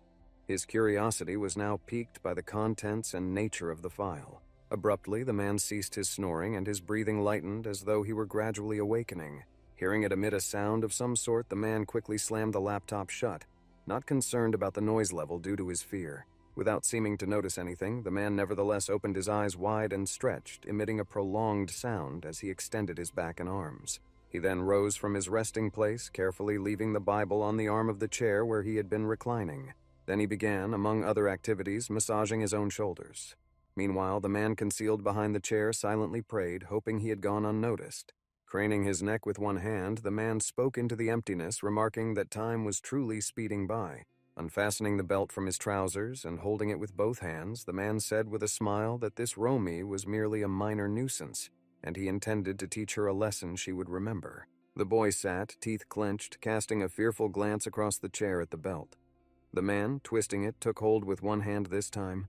The man ceased his standing in the middle of the room, concluded his contemplation, and promptly moved towards the doorway. He opened it and stepped outside, hearing the floorboards creaking, which became fainter as the man moved further away. The boy finally allowed himself to breathe normally again. Peering at the door, he furrowed his brow in confusion, unable to understand why the eccentric old man, known for his sect-like beliefs, had stolen the belt to begin with. However, he didn't dwell on that or give it much thought. Instead, he went back to his laptop, opening it up once again. And then, once more, they clicked on the favorites icon, ensuring to open the browser where it resided. Without hesitation, he navigated his cursor to the tab marked Our Happy Family, and opened it with a swift click. However, what he witnessed was beyond his expectations. His jaw dropped in astonishment, and beads of cold sweat cascaded down his face. Upon opening the tab, a picture named Sweet Home appeared, seemingly drawn in a child's hand. Observing her, the man reflected on the undeniable resemblance she bore to her peculiar family, truly embodying their distinctive traits. However, he observed another detail. Secluded from the rest, there was an additional figure depicted. Although the illustration was merely outlined, he instantly recognized that it was the boy.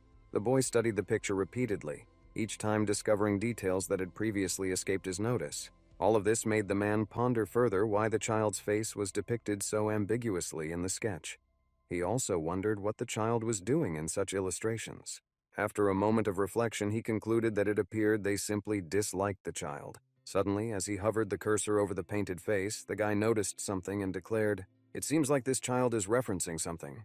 Naturally, he found it odd, and without much hesitation, he clicked his tongue at it, driven by a desire to discover what it was. However, what unfolded next was completely beyond his anticipation. He had not initially foreseen such a turn of events. The computer appeared to be frozen, as it was unable to move the cursor or perform any other tasks. However, it still displayed an indication that something was loading. Suddenly, it shut off, displaying only a black screen. This unexpected turn of events sent the man into a panic, prompting him to question what had just occurred. Gazing at him, he attempted to make sense of the situation, but only one explanation crossed his mind: the outage of power. Suddenly, the laptop emitted a ping from a notification, and an odd red lettering manifested on the black screen, bearing the title, "A Tale of Six Pigs."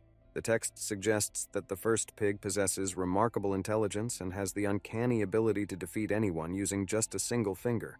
The second pig, with enough effort, has the talent to create exceptionally beautiful bouquets. Meanwhile, the third pig has a penchant for dominating others, yet it also possesses the capacity to serve as a protector. Pondering the nature of what lay before him, the boy continued to read. The fourth possessed a profound darkness, akin to that of a shadowy tunnel. The fifth pig, a naive character, waited interminably for a lover's return. Meanwhile, the sixth was something else entirely, not truly a creature in any traditional sense. After reading the entire message, it transformed and was replaced by a timer counting down from 60. The man gazed at him in disbelief. This was not precisely what he had anticipated, but somehow it felt like a setup. Meanwhile, the timer had advanced to a new number, but it remained indifferent to the boy and his concerns. Now it displayed 59. Gene Heck pondered the nature of the countdown, questioning what its purpose was and why there was a need to act immediately. His eyebrows knitted together in frustration. Despite his efforts to think, his mind remained blank. It was all in vain. The timer continued its beeping, piercing the room's quietude with a volume that displayed 52. The man spun around, scanning the room in search of the paper he required. A man reached for his Bible, immediately flipping through it in search of blank pages on which to jot down notes. To his even greater astonishment, however, like Romy's book, the Bible was entirely devoid of text. Not a single page bore any writing. Despite understanding the risk of drawing attention to himself, he felt compelled to jot it down, and from it he swiftly tore out a page of the Bible without harboring any remorse. Next, Jin Heck scrambled to find a pen, so overwhelmed with panic that his sole focus was to get everything down on paper. He went so far as to rummage through the man's drawer of socks and underwear in hopes of finding a pen, but it remained elusive. Finally, upon opening the next drawer, the boy discovered a pen inside, which filled him with boundless joy. Seizing it quickly, the man hurried back to his laptop. After all, time was of the essence, and he had precious little of it remaining. He attempted to write with utmost speed, aiming to finish before the time elapsed. He was convinced that within those words, something of significant importance was concealed. As the timer dwindled, the man's writing pace accelerated, fueled by the hope of completing everything in time. He had only a little bit remaining, with the timer displaying 8 EVDJ, the exact number he had left. The man's writing pace increased rapidly. He didn't have the luxury of time to ponder, he simply had to get it written. The moment the Markin timer hit 0, the laptop instantly powered off, casting the surrounding area into complete darkness. Jin Heck let out a weary sigh as he gazed at the darkened screen, having barely managed to finish writing everything down before he could forget. Now, as he gazed at the paper, he was attempting to decipher its meaning, wondering if it was some sort of riddle or puzzle. In the following moment, he attempted to power up the computer by pressing the on-off button. Despite his persistent clicking, the laptop refused to turn on. Realizing this, he voiced his thoughts aloud, suggesting that perhaps he ought to connect the power cord to a wall outlet. He lifted the laptop, and taped beneath it was something resembling the picture he already possessed. No sooner had he set the laptop aside than a pixelated picture landed on the table in front of him, instantly capturing his attention. He looked at her, shocked, as he recognized the familiar features in the picture. However, this time, something about her was different. Although the drawing was composed of pixels, it was markedly different from those of the past. Curious about what it might reveal, the man hastily flipped the picture over to see if there was anything written on it. After flipping it over, he set it down on the table, observing what seemed to be the numeral 2 inscribed on it. Before the sun even rose, the boy made his way back to his cabin, hoping he had remained unnoticed. The man began his task, wearing gloves as he hammered nails into the wooden frame of the cabinet. Immediately after, he failed to hit the nail's cap and instead drove the hammer directly through the fingers that were holding the nail in place. Taking his hand away, he let out a loud whine of pain, annoyed with everything and everyone. Referring to Yumi as a troublesome individual, he opted to address the matter later and take a momentary respite from all current concerns. He spent some time sprawling on the wooden floor, arms wide open as he pondered over the day's events. Indeed, a great deal had transpired. After some time, he delved into his pocket, retrieving a piece of paper that bore both a sketch and a number. Seated on the floor, he glanced at her and voiced out his feeling of being watched, leaving him feeling utterly foolish. He was unclear about who had initially left him those cards. What is the significance of the first pig, the second pig, and others in line? Furthermore, this implies that with just one finger, he possesses the power to take anyone's life. Suddenly, it all dawned on him, his face twisted in shock as he grasped the full extent of his realization. He was in disbelief. In his view, it simply was inconceivable. Concluding that additional rest was unnecessary, the man returned to work, his thoughts still preoccupied with the ongoing situation. These descriptors aptly fit family members if they excel in their roles or, alternatively, can form a very attractive bouquet. Having completed his task, the man stepped outside from his treehouse. With a frown, he turned, casting another stern glance around the room.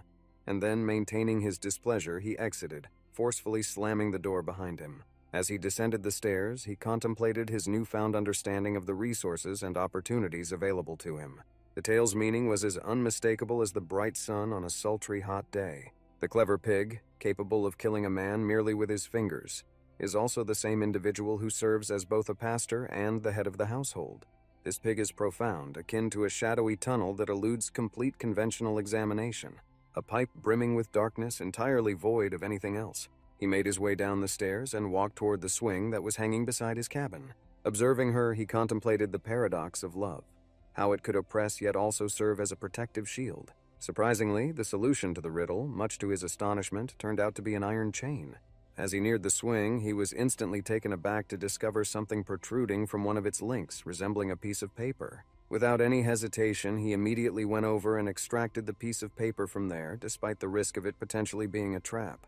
He unfolded the paper and then, opening it further, revealed a different pixel pattern from the two prior instances. Flipping the paper, he observed that on the reverse side, the number 6 was present, but this time it was distinguished by an underline. As he stared at the paper in disbelief, a voice behind him offered congratulations, its tone brimming with a smile. Instantly, the boy faced the direction and was astonished to discover the boy from the picture, his features exactly as sketched. After carefully observing him and confirming that he had nothing further to say, the man inquired about his identity. The child did not respond to his question, only stating somberly that it seemed he was truly prepared now. In surprise, the addressed inquired what was meant and what preparations had been made. The boy gestured towards his pocket and suggested taking a look at what was inside his left pocket. The man quickly extended his hand into it, attempting to discover its contents. However, much to his astonishment, as he fumbled, he discovered a cell phone within it, which he promptly extracted. Meanwhile, the boy, observing the reaction grimly, stated that his phone had been in his pocket all along. The guy was merely pretending to be oblivious of his phone's whereabouts, claiming he had actually lost it. In disbelief, the man gazed at the phone he held, struggling to accept the reality unfolding before his eyes. Beside the locked phone, he clutched the paper that bore all the information he had read from the laptop. The initial riddle suggested that the first pig is intelligent and capable of defeating anyone with a single digit. He also recalled the picture taped to the underside of the notebook, which fell out and landed neatly in front of him. When he flipped over the picture he had found, it surprisingly revealed the number 2 on its back. Therefore, keeping this in mind, he initially chose to include the precise number 2 at the beginning of the password. The second riddle hinted that with enough effort, the second pig could create a beautiful bouquet. Realizing this, he flipped the dartboard, discovering the picture concealed behind it. He swiftly removed the picture from her and immediately flipped it over, discovering the number 9 written on it. That's the reason he chose to make 9 the second digit in his password. Everything was falling into place, and up to that point, everything had been proceeding quite smoothly. In the third puzzle, it was stated that the greedy pig delights in dominating others, yet it can also transform into a protector. He also took the piece of paper, unfolding it to look at the pixelated image it bore, and then, flipping it over, they looked at the back where the number 6 was written, underscored. Pausing momentarily, he then entered the number 6 as the next digit. The fourth riddle described the fourth item as having a profound aspect which resembled a shadowy tunnel. Recognizing its nature, the man drew out a sheet of paper similar to the rest. He unfolded it and instantly turned it over, observing the number 3 inscribed on the back. The 5th riddle suggested that the 5th pig was merely a fool, forever awaiting the return of his beloved. He discovered his very first pixel paper right from the start. When I flipped the paper over, I saw the number 5. Without much thought, he keyed in 5 as the second to last digit of his password. There was only one number remaining and a single riddle implying that the 6th was merely an illusion. This puzzle left the man thoroughly baffled. Trembling, he extended his finger towards the number 0, believing it to be the number he needed. The man's excitement was palpable as he clenched his teeth and hurriedly entered the code, all the while shielding his eyes just in case he had input the wrong password. However, to his surprise, the phone immediately sprang to life, illuminating the shocked man's face as he gaped, mouth agape, at the bright light emanating from the screen. For a moment, the man stood opposite the boy, intently observing his phone, which suddenly lit up. He gazed at the screen, which was rather plain, pondering his next move. This, however, wasn't part of his original plan. However, what came as no surprise was the complete absence of a signal. Suddenly, his eyes landed on a folder labeled Photos on his phone's home screen. Immediately and confidently, he clicked on it without a moment's hesitation. A mischievous smile instantly spread across the face of the boy who was observing him, yet he remained silent. Meanwhile, the guy browsed through the photos, noticing that each album had been signed in one way or another. He clicked on the folder labeled My Photos. Upon opening it, he was immediately greeted by a few selfies he had taken himself. He gazed upon the images, attempting to decipher the subjects depicted and their possible locations. His attention was abruptly captured by a photograph clearly taken during his time in the military. The name tag visible on his chest bore his name, Sung Jin Hyuk. A joyful smile illuminated the boy's face as he realized this was what he had been searching for. Now he was certain that his name was indeed Sung Jin Hyuk. Turning toward the child, he shouted joyfully, announcing that he was Sung Jin Haek, revealing his true name at last. Exiting the previous catalog, the man turned his attention to the next one, titled Food. There was a vast array of food pictures, including burgers, pizza, sushi, meat, and more. Gazing at it, the man smiled with nostalgia, announcing cheerfully that, judging by its appearance, it suggested he was a food enthusiast. He was frustrated because he couldn't recall anything else. So far, all he had been able to obtain from the phone was his name. Meanwhile, the boy simply stared at him in silence once more, saying nothing and merely observing from the sidelines. After pausing to reflect for a moment, Jin Haek chose to open a photo too. Upon doing so, he realized there was an abundance of them, precisely 218 in total. Upon opening the first vodka bottle, he spotted a picture of himself and a girl. Instantly, he exclaimed that she resembled his girlfriend and noted how adorable she looked. Jin Haek ultimately remarked that it appeared they were merely embracing. Ultimately, the joy evident in those photographs made it clear they were truly happy. The next moment, he was taken aback and puzzled to discover a sequence of photographs showing his girlfriend appearing as though she was fleeing in terror from something. The subsequent photos revealed his girlfriend's face too, albeit twisted in horror. And the series ultimately concluded with an image capturing the act of someone strangling her. Gazing upon it, the man was stricken with horror. He couldn't discern who had committed the act or why it was appearing on his phone. He started rapidly flipping through more photos, hoping to discover some explanation. Subsequently, he encountered another collection of photographs that also featured him, evidently a companion with whom he had ventured to the mountains. He displayed hazardous locations, always smiling while posing for the person filming him. The series concluded with an image capturing a hand and a hat soaring high into the air. The man was utterly terrified, unable to comprehend what it was or why it was even on his phone. Then, a series of photos appeared of the taxi driver who was transporting him to his chosen destination. This time, he opted for a hammer as his choice of murder weapon, as evidenced by the photograph. In the very next moment, he attacked the cab driver mercilessly until death ensued, oblivious to the bloodshed surrounding him. He then proceeded to rapidly browse through more photos, hoping to uncover some sort of explanation. Despite his fervent searching and flipping through pages, he found nothing, which led him to shout in panic, confused and frustrated by the elusive information. He soon encountered another series of photos, with the first depicting a man bound. Gradually regaining his senses, he leaned back in his chair and gazed at the camera with astonishment. He then began to squirm in his chair, twisting so fearfully that he was virtually rolling over in it. Finally, with a loud rumble, he collapsed onto the floor, still bound by the restraints. The subsequent photo depicted him making a zany-eyed expression, pressing a finger to his lips while wielding the saw in his opposite hand. Horrified, the man quickly dropped the phone from his hands, unable to look past the photo. The phone dropped to the ground, and its screen protector forcefully collided with it. The man collapsed to his knees, his breaths loud and uneven as he struggled to regain control and prevent another panic attack from overwhelming him. Meanwhile, the child approached him, raising his voice to inquire whether he found it amusing. Leaping up from the ground in anger, the man snatched up his clothes, demanding to know what sort of foolish prank this was supposed to be. The following instant, he requested him to pause and, with a smile, revealed that the family had drugged him. Attributing it to the drugs, he began to laugh uncontrollably as if he was losing his sanity. The boy took great displeasure in it and, with a stern voice, firmly instructed him to compose himself. When the man redirected his focus towards him, he inquired about how much longer he intended to tolerate the family's bullying. And then she reminded him that he had always wanted and still wants to escape from this place and this island. With a frenzied expression etched on his face, he spoke unceasingly, not pausing for any responses. He urged him to demonstrate to these novices who the true king indeed was. Upon hearing those words, an identical maniacal grin unfurled across Jin Hyok's face, albeit appearing decidedly more unsettling than the boy's smile. The child addressed him directly, using his full name, Seojin Hekem, and encouraged him to demonstrate his leadership and prove who truly was in charge on the island.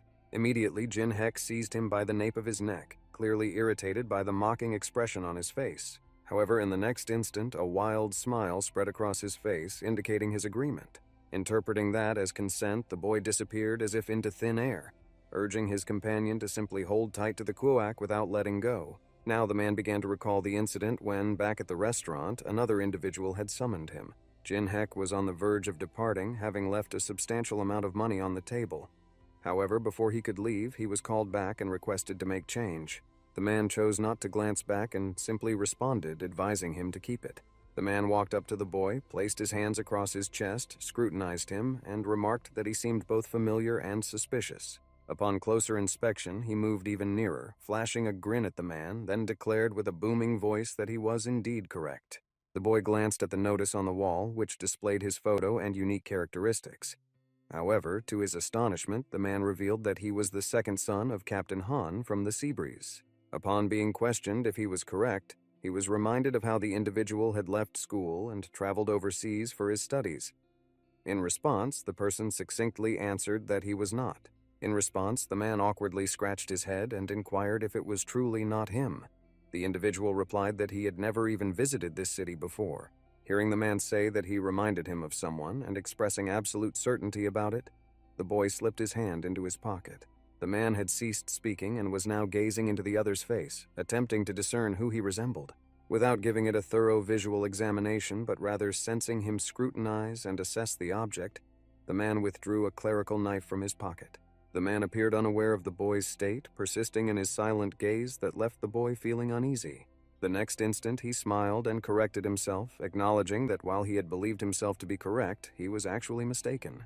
As the man chuckled and awkwardly scratched his head, giving him a pat on the back, the other, not sharing in the amusement, just began to saunter toward the exit. The man attempted to intervene, inquiring if he required change. However, the other man requested him to keep the change, stating he had no need for it. Without uttering a goodbye or acknowledging the man with his hand raised in gesture, he hastened out, exiting the restaurant swiftly. Observing him intently, the man thoughtfully brought his hand to his chin and remarked that the face seemed familiar. Yet he couldn't recall where he had seen it before. Glancing sideways, he finally spotted a wanted poster hanging in his diner, featuring the image of the sought-after individual. Suddenly, the man was engulfed in shock and horror upon realizing the true identity of the child who had dined in his restaurant. Glancing back through the window apprehensively, the man hastily phoned the police to report the situation and to notify them that the individual was still lurking in the neighborhood. His eyes widened with fear and his heart pounded furiously in his chest as he listened to the buzz of his phone. Suddenly, someone appeared behind him and a question was heard asking where he was calling from.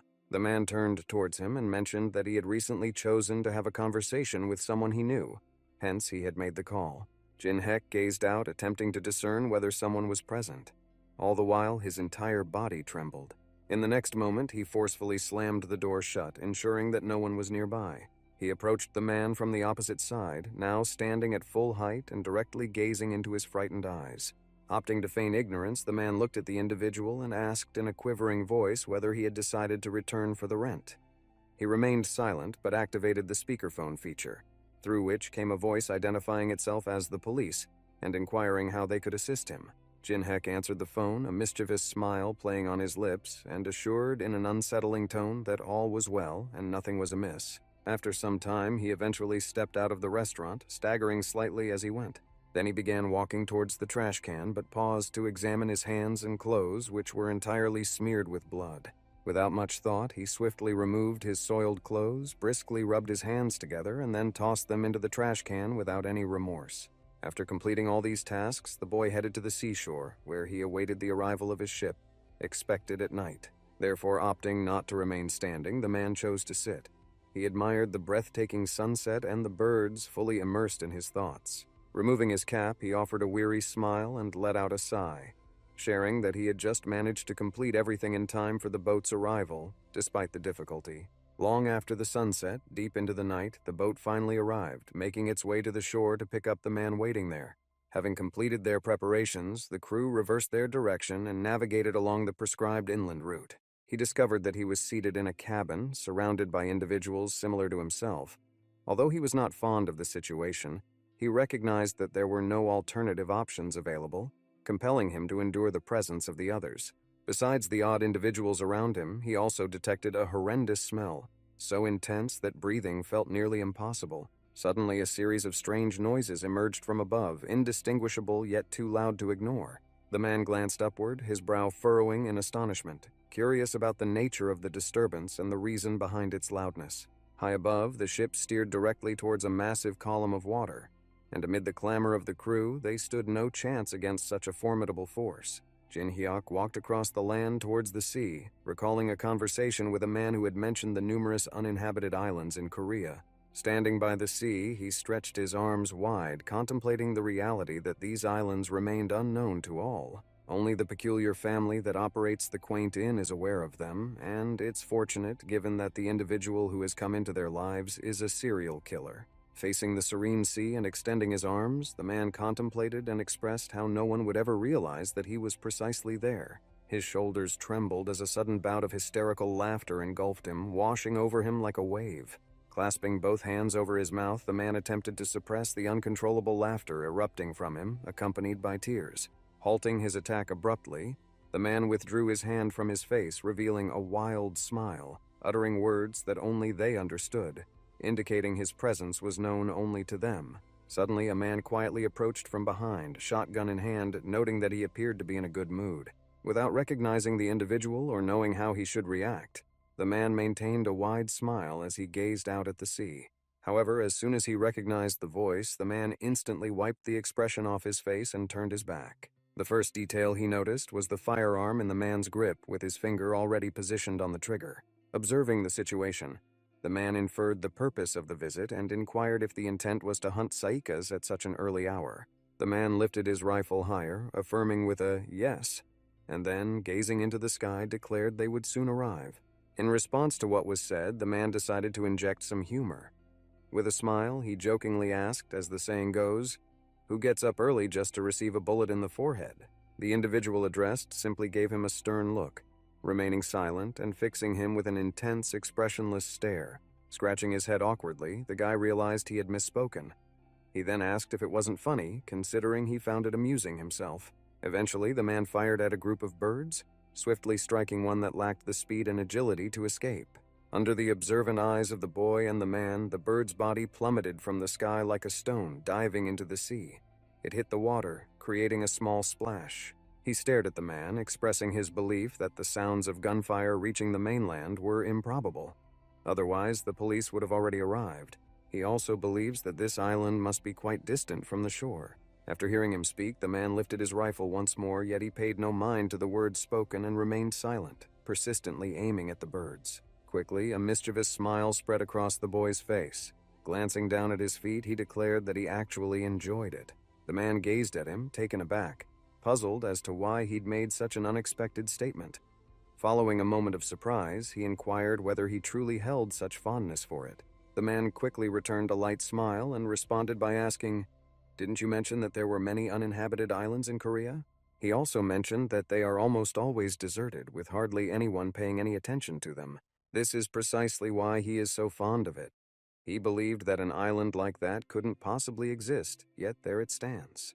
Once again, the man quietly regarded him with a suspicious gaze. The change in behavior of someone who used to fear them was indeed odd.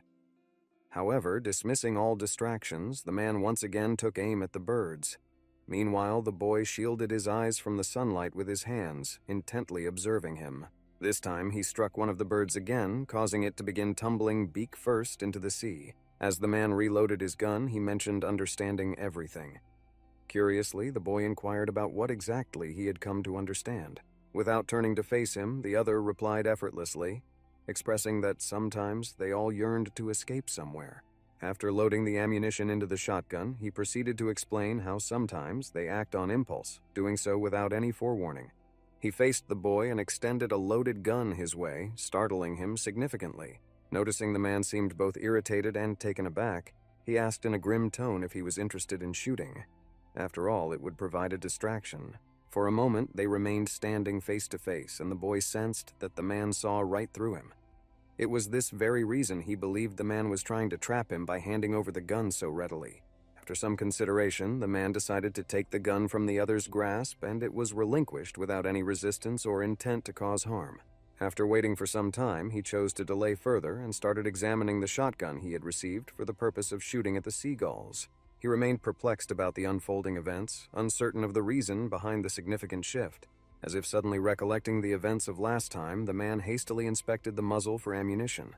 When everything appeared to be as expected and the ammunition was indeed present, he softly exhaled a sigh of relief. Without hesitation, the man once more directed his attention to the birds overhead and, pointing his finger upwards, instructed them to target that specific spot.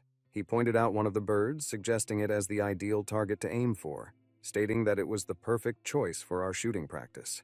He then proceeded to provide a succinct summary, stating that the weapon in question was a double-barreled shotgun featuring a dual trigger mechanism. When he pulls both triggers simultaneously, he fires both barrels at the same time. Pulling just one trigger will result in firing only a single barrel. Utilizing both barrels enhances firepower, yet concurrently the recoil becomes overwhelmingly strong. For a novice such as him, he would recommend firing with a single barrel instead. As the boy focused on his aim, the man continuously advised him to carefully observe the seagull's flight path and to focus intently before making his shot. Upon hearing the man's instructions to shoot now, the guy fired and the sound echoed in the man's ear. Yet despite its minimal size, the shot zoomed past the bird, which serenely continued on its flight. The man mentioned it was merely some sort of prank, expressing his surprise that it came from him. The man acknowledged it was understandable, given it was his first attempt at shooting. He agreed, noting that it's common for everyone to miss initially. He didn't turn to face the grim figure as he stated that now he was down to a single cartridge and just one more shot remained. The man grinned and chuckled softly, then remarked that indeed he had only one shot remaining. His expression twisted into a mischievous and sinister smile as he declared he had another chance. Subsequently, he addressed the man, referring to him as Mr. Boarding House Owner. The man promptly turned towards him.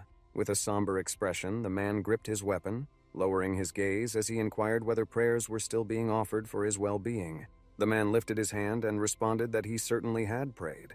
Moreover, the previous night he had specifically prayed for the restoration of his memory. The boy responded tersely and with clarity. Yet the man's curiosity was piqued, prompting him to inquire whether the boy recalled any details that could be of assistance. Jinhek didn't respond to the question. Instead, he offered another mad smile and softly uttered his prayer in disbelief. Observing the surprised expression on the man's face, the guy remarked that he recalled his name, confirming it to be Seojin Hyuk. The man appeared taken aback by the occurrence, letting out a surprised exhale. He introduced himself as Seojin Hyuk and announced that his memories had, at last, returned to him. However, the man swiftly interjected, inquiring once more if he was truly certain that he was indeed praying for him. Observing his gradual ascent into panic, the man, wearing a manic smile, disclosed that the previous night he had visited Romi's house with the intent of exacting punishment. Asked if it was identical, he discharged a firearm at close range and the man was pierced completely. The force of the shot didn't merely knock him to the ground, it propelled him backwards, sending him flying through the air. Watching the massive splash in the sea created by the falling body, the man gradually lifted the muzzle of his gun.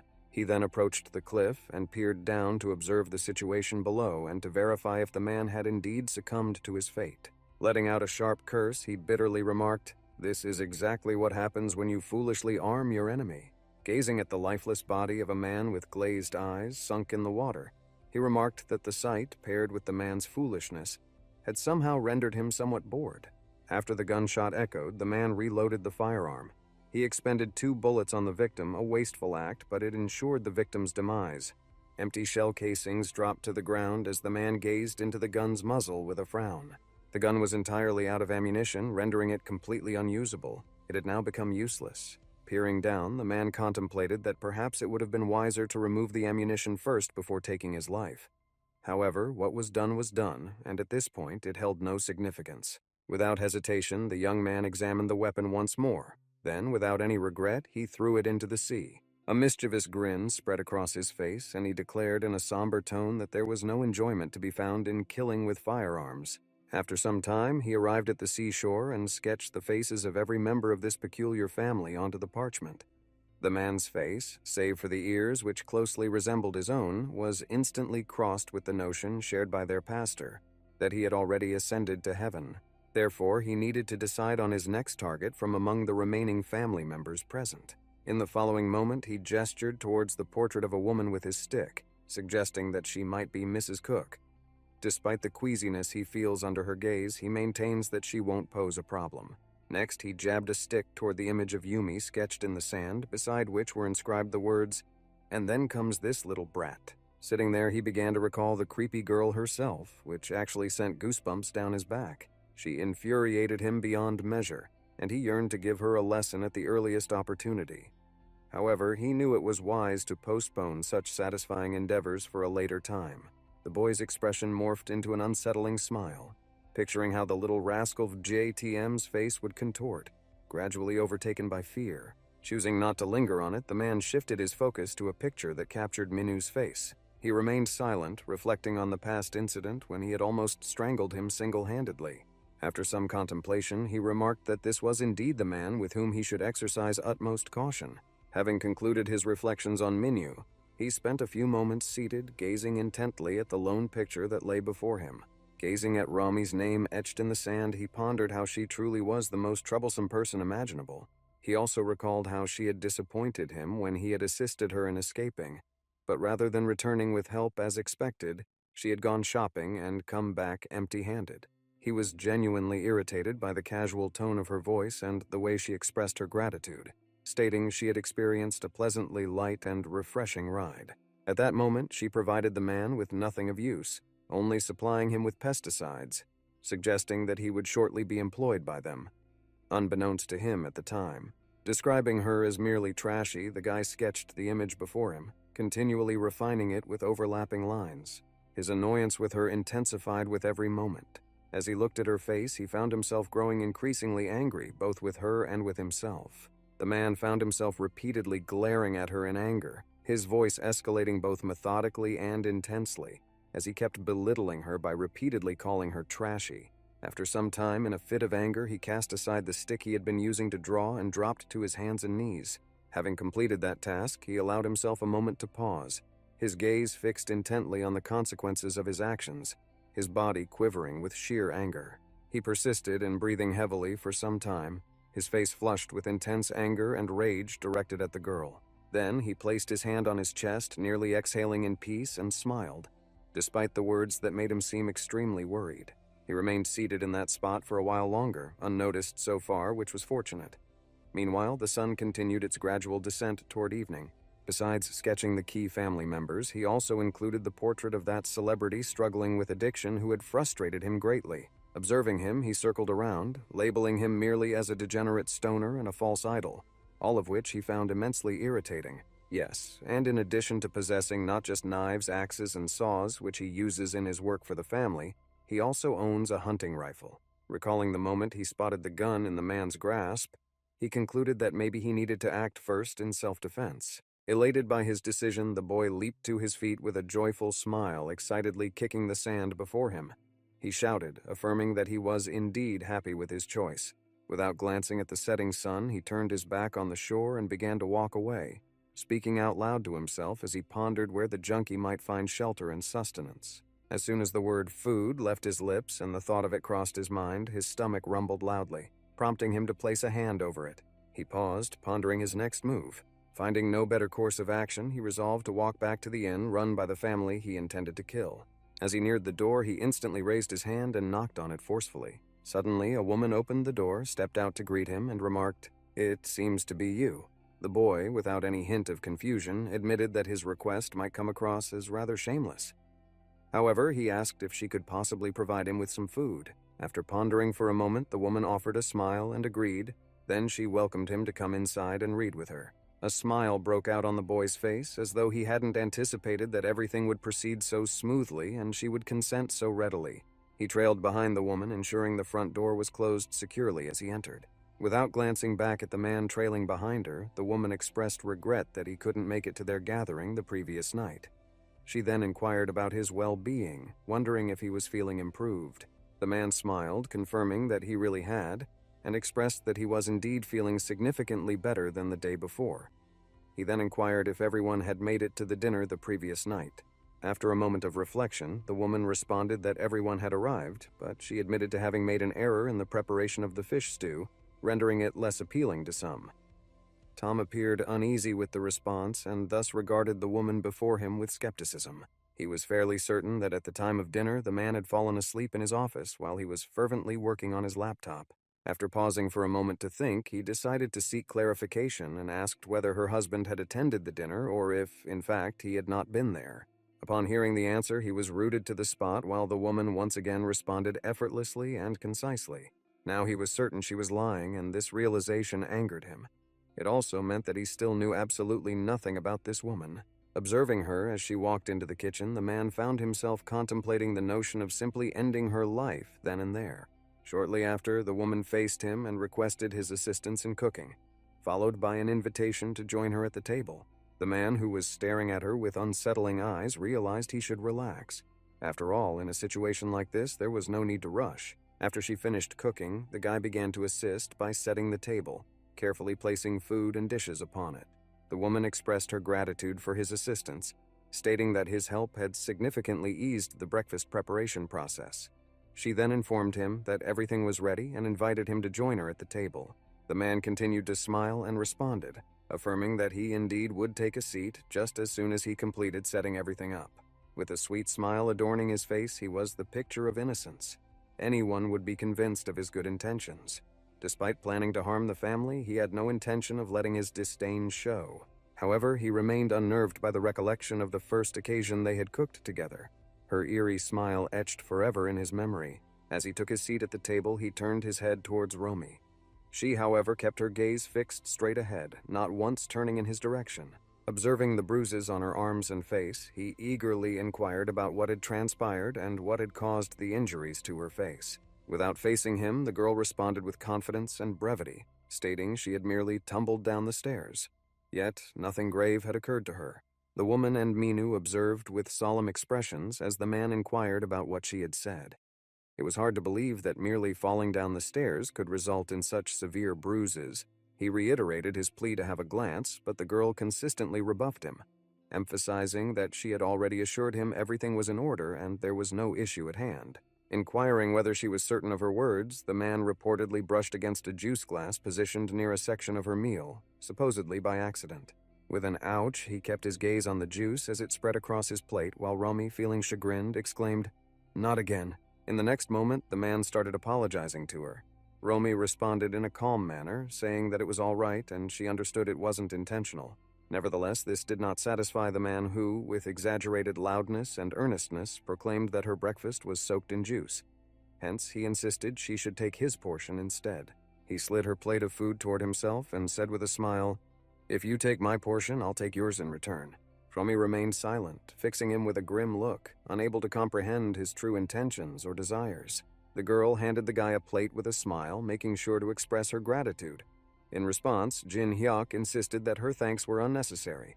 In the next moment, the woman turned to the man and mentioned that if needed, she could serve him on a different plate. Upon hearing the boy's reply that he had no need for her help and his reluctance to impose such a task on her, the woman paused to think for a moment. Eventually, everyone began to eat their food without waiting for the man to arrive. Meanwhile, the guy observed the girl closely, noticing even the subtlest shifts in her demeanor and expressions on her face.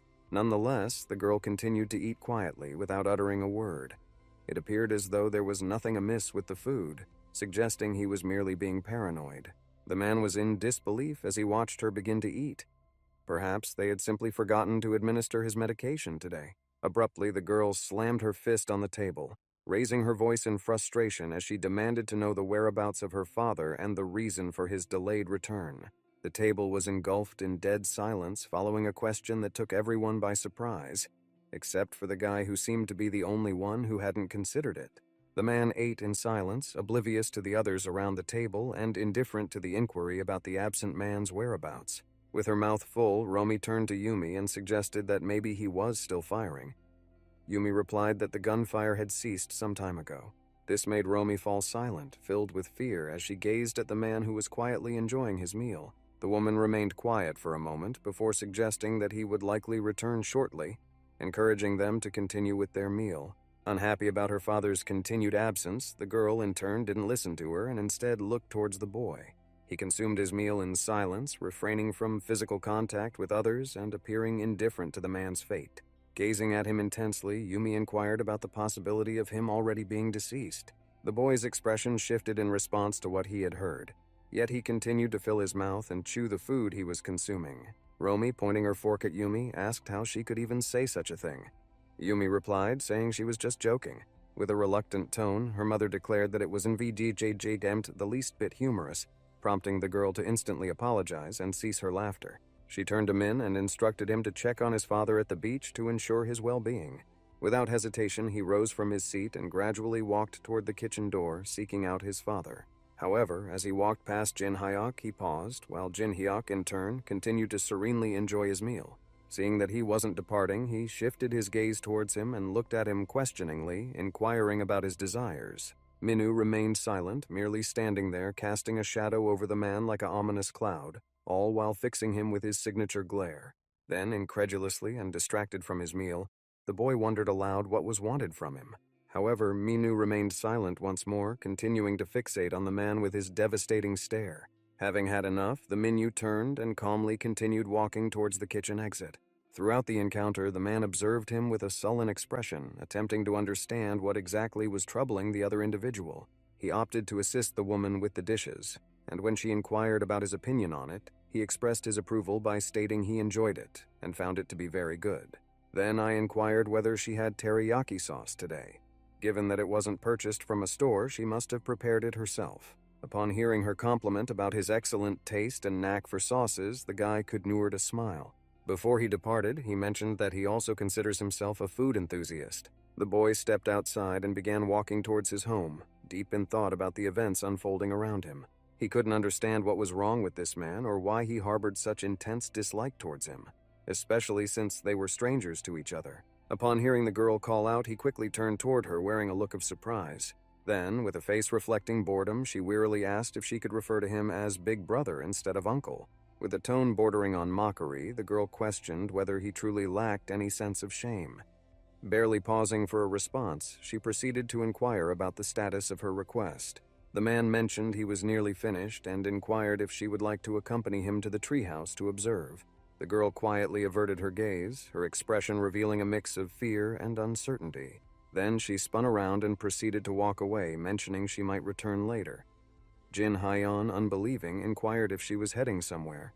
Yumi paused, then declared with confidence that she was now going to catch pigs. The man asked with a smile if she intended to stab anyone. Turning towards him, the girl gave a wicked smile and inquired if he was interested in seeing it. She then mentioned that it was somewhat mischievous. The man didn't respond verbally, yet his entire demeanor conveyed that he was quite open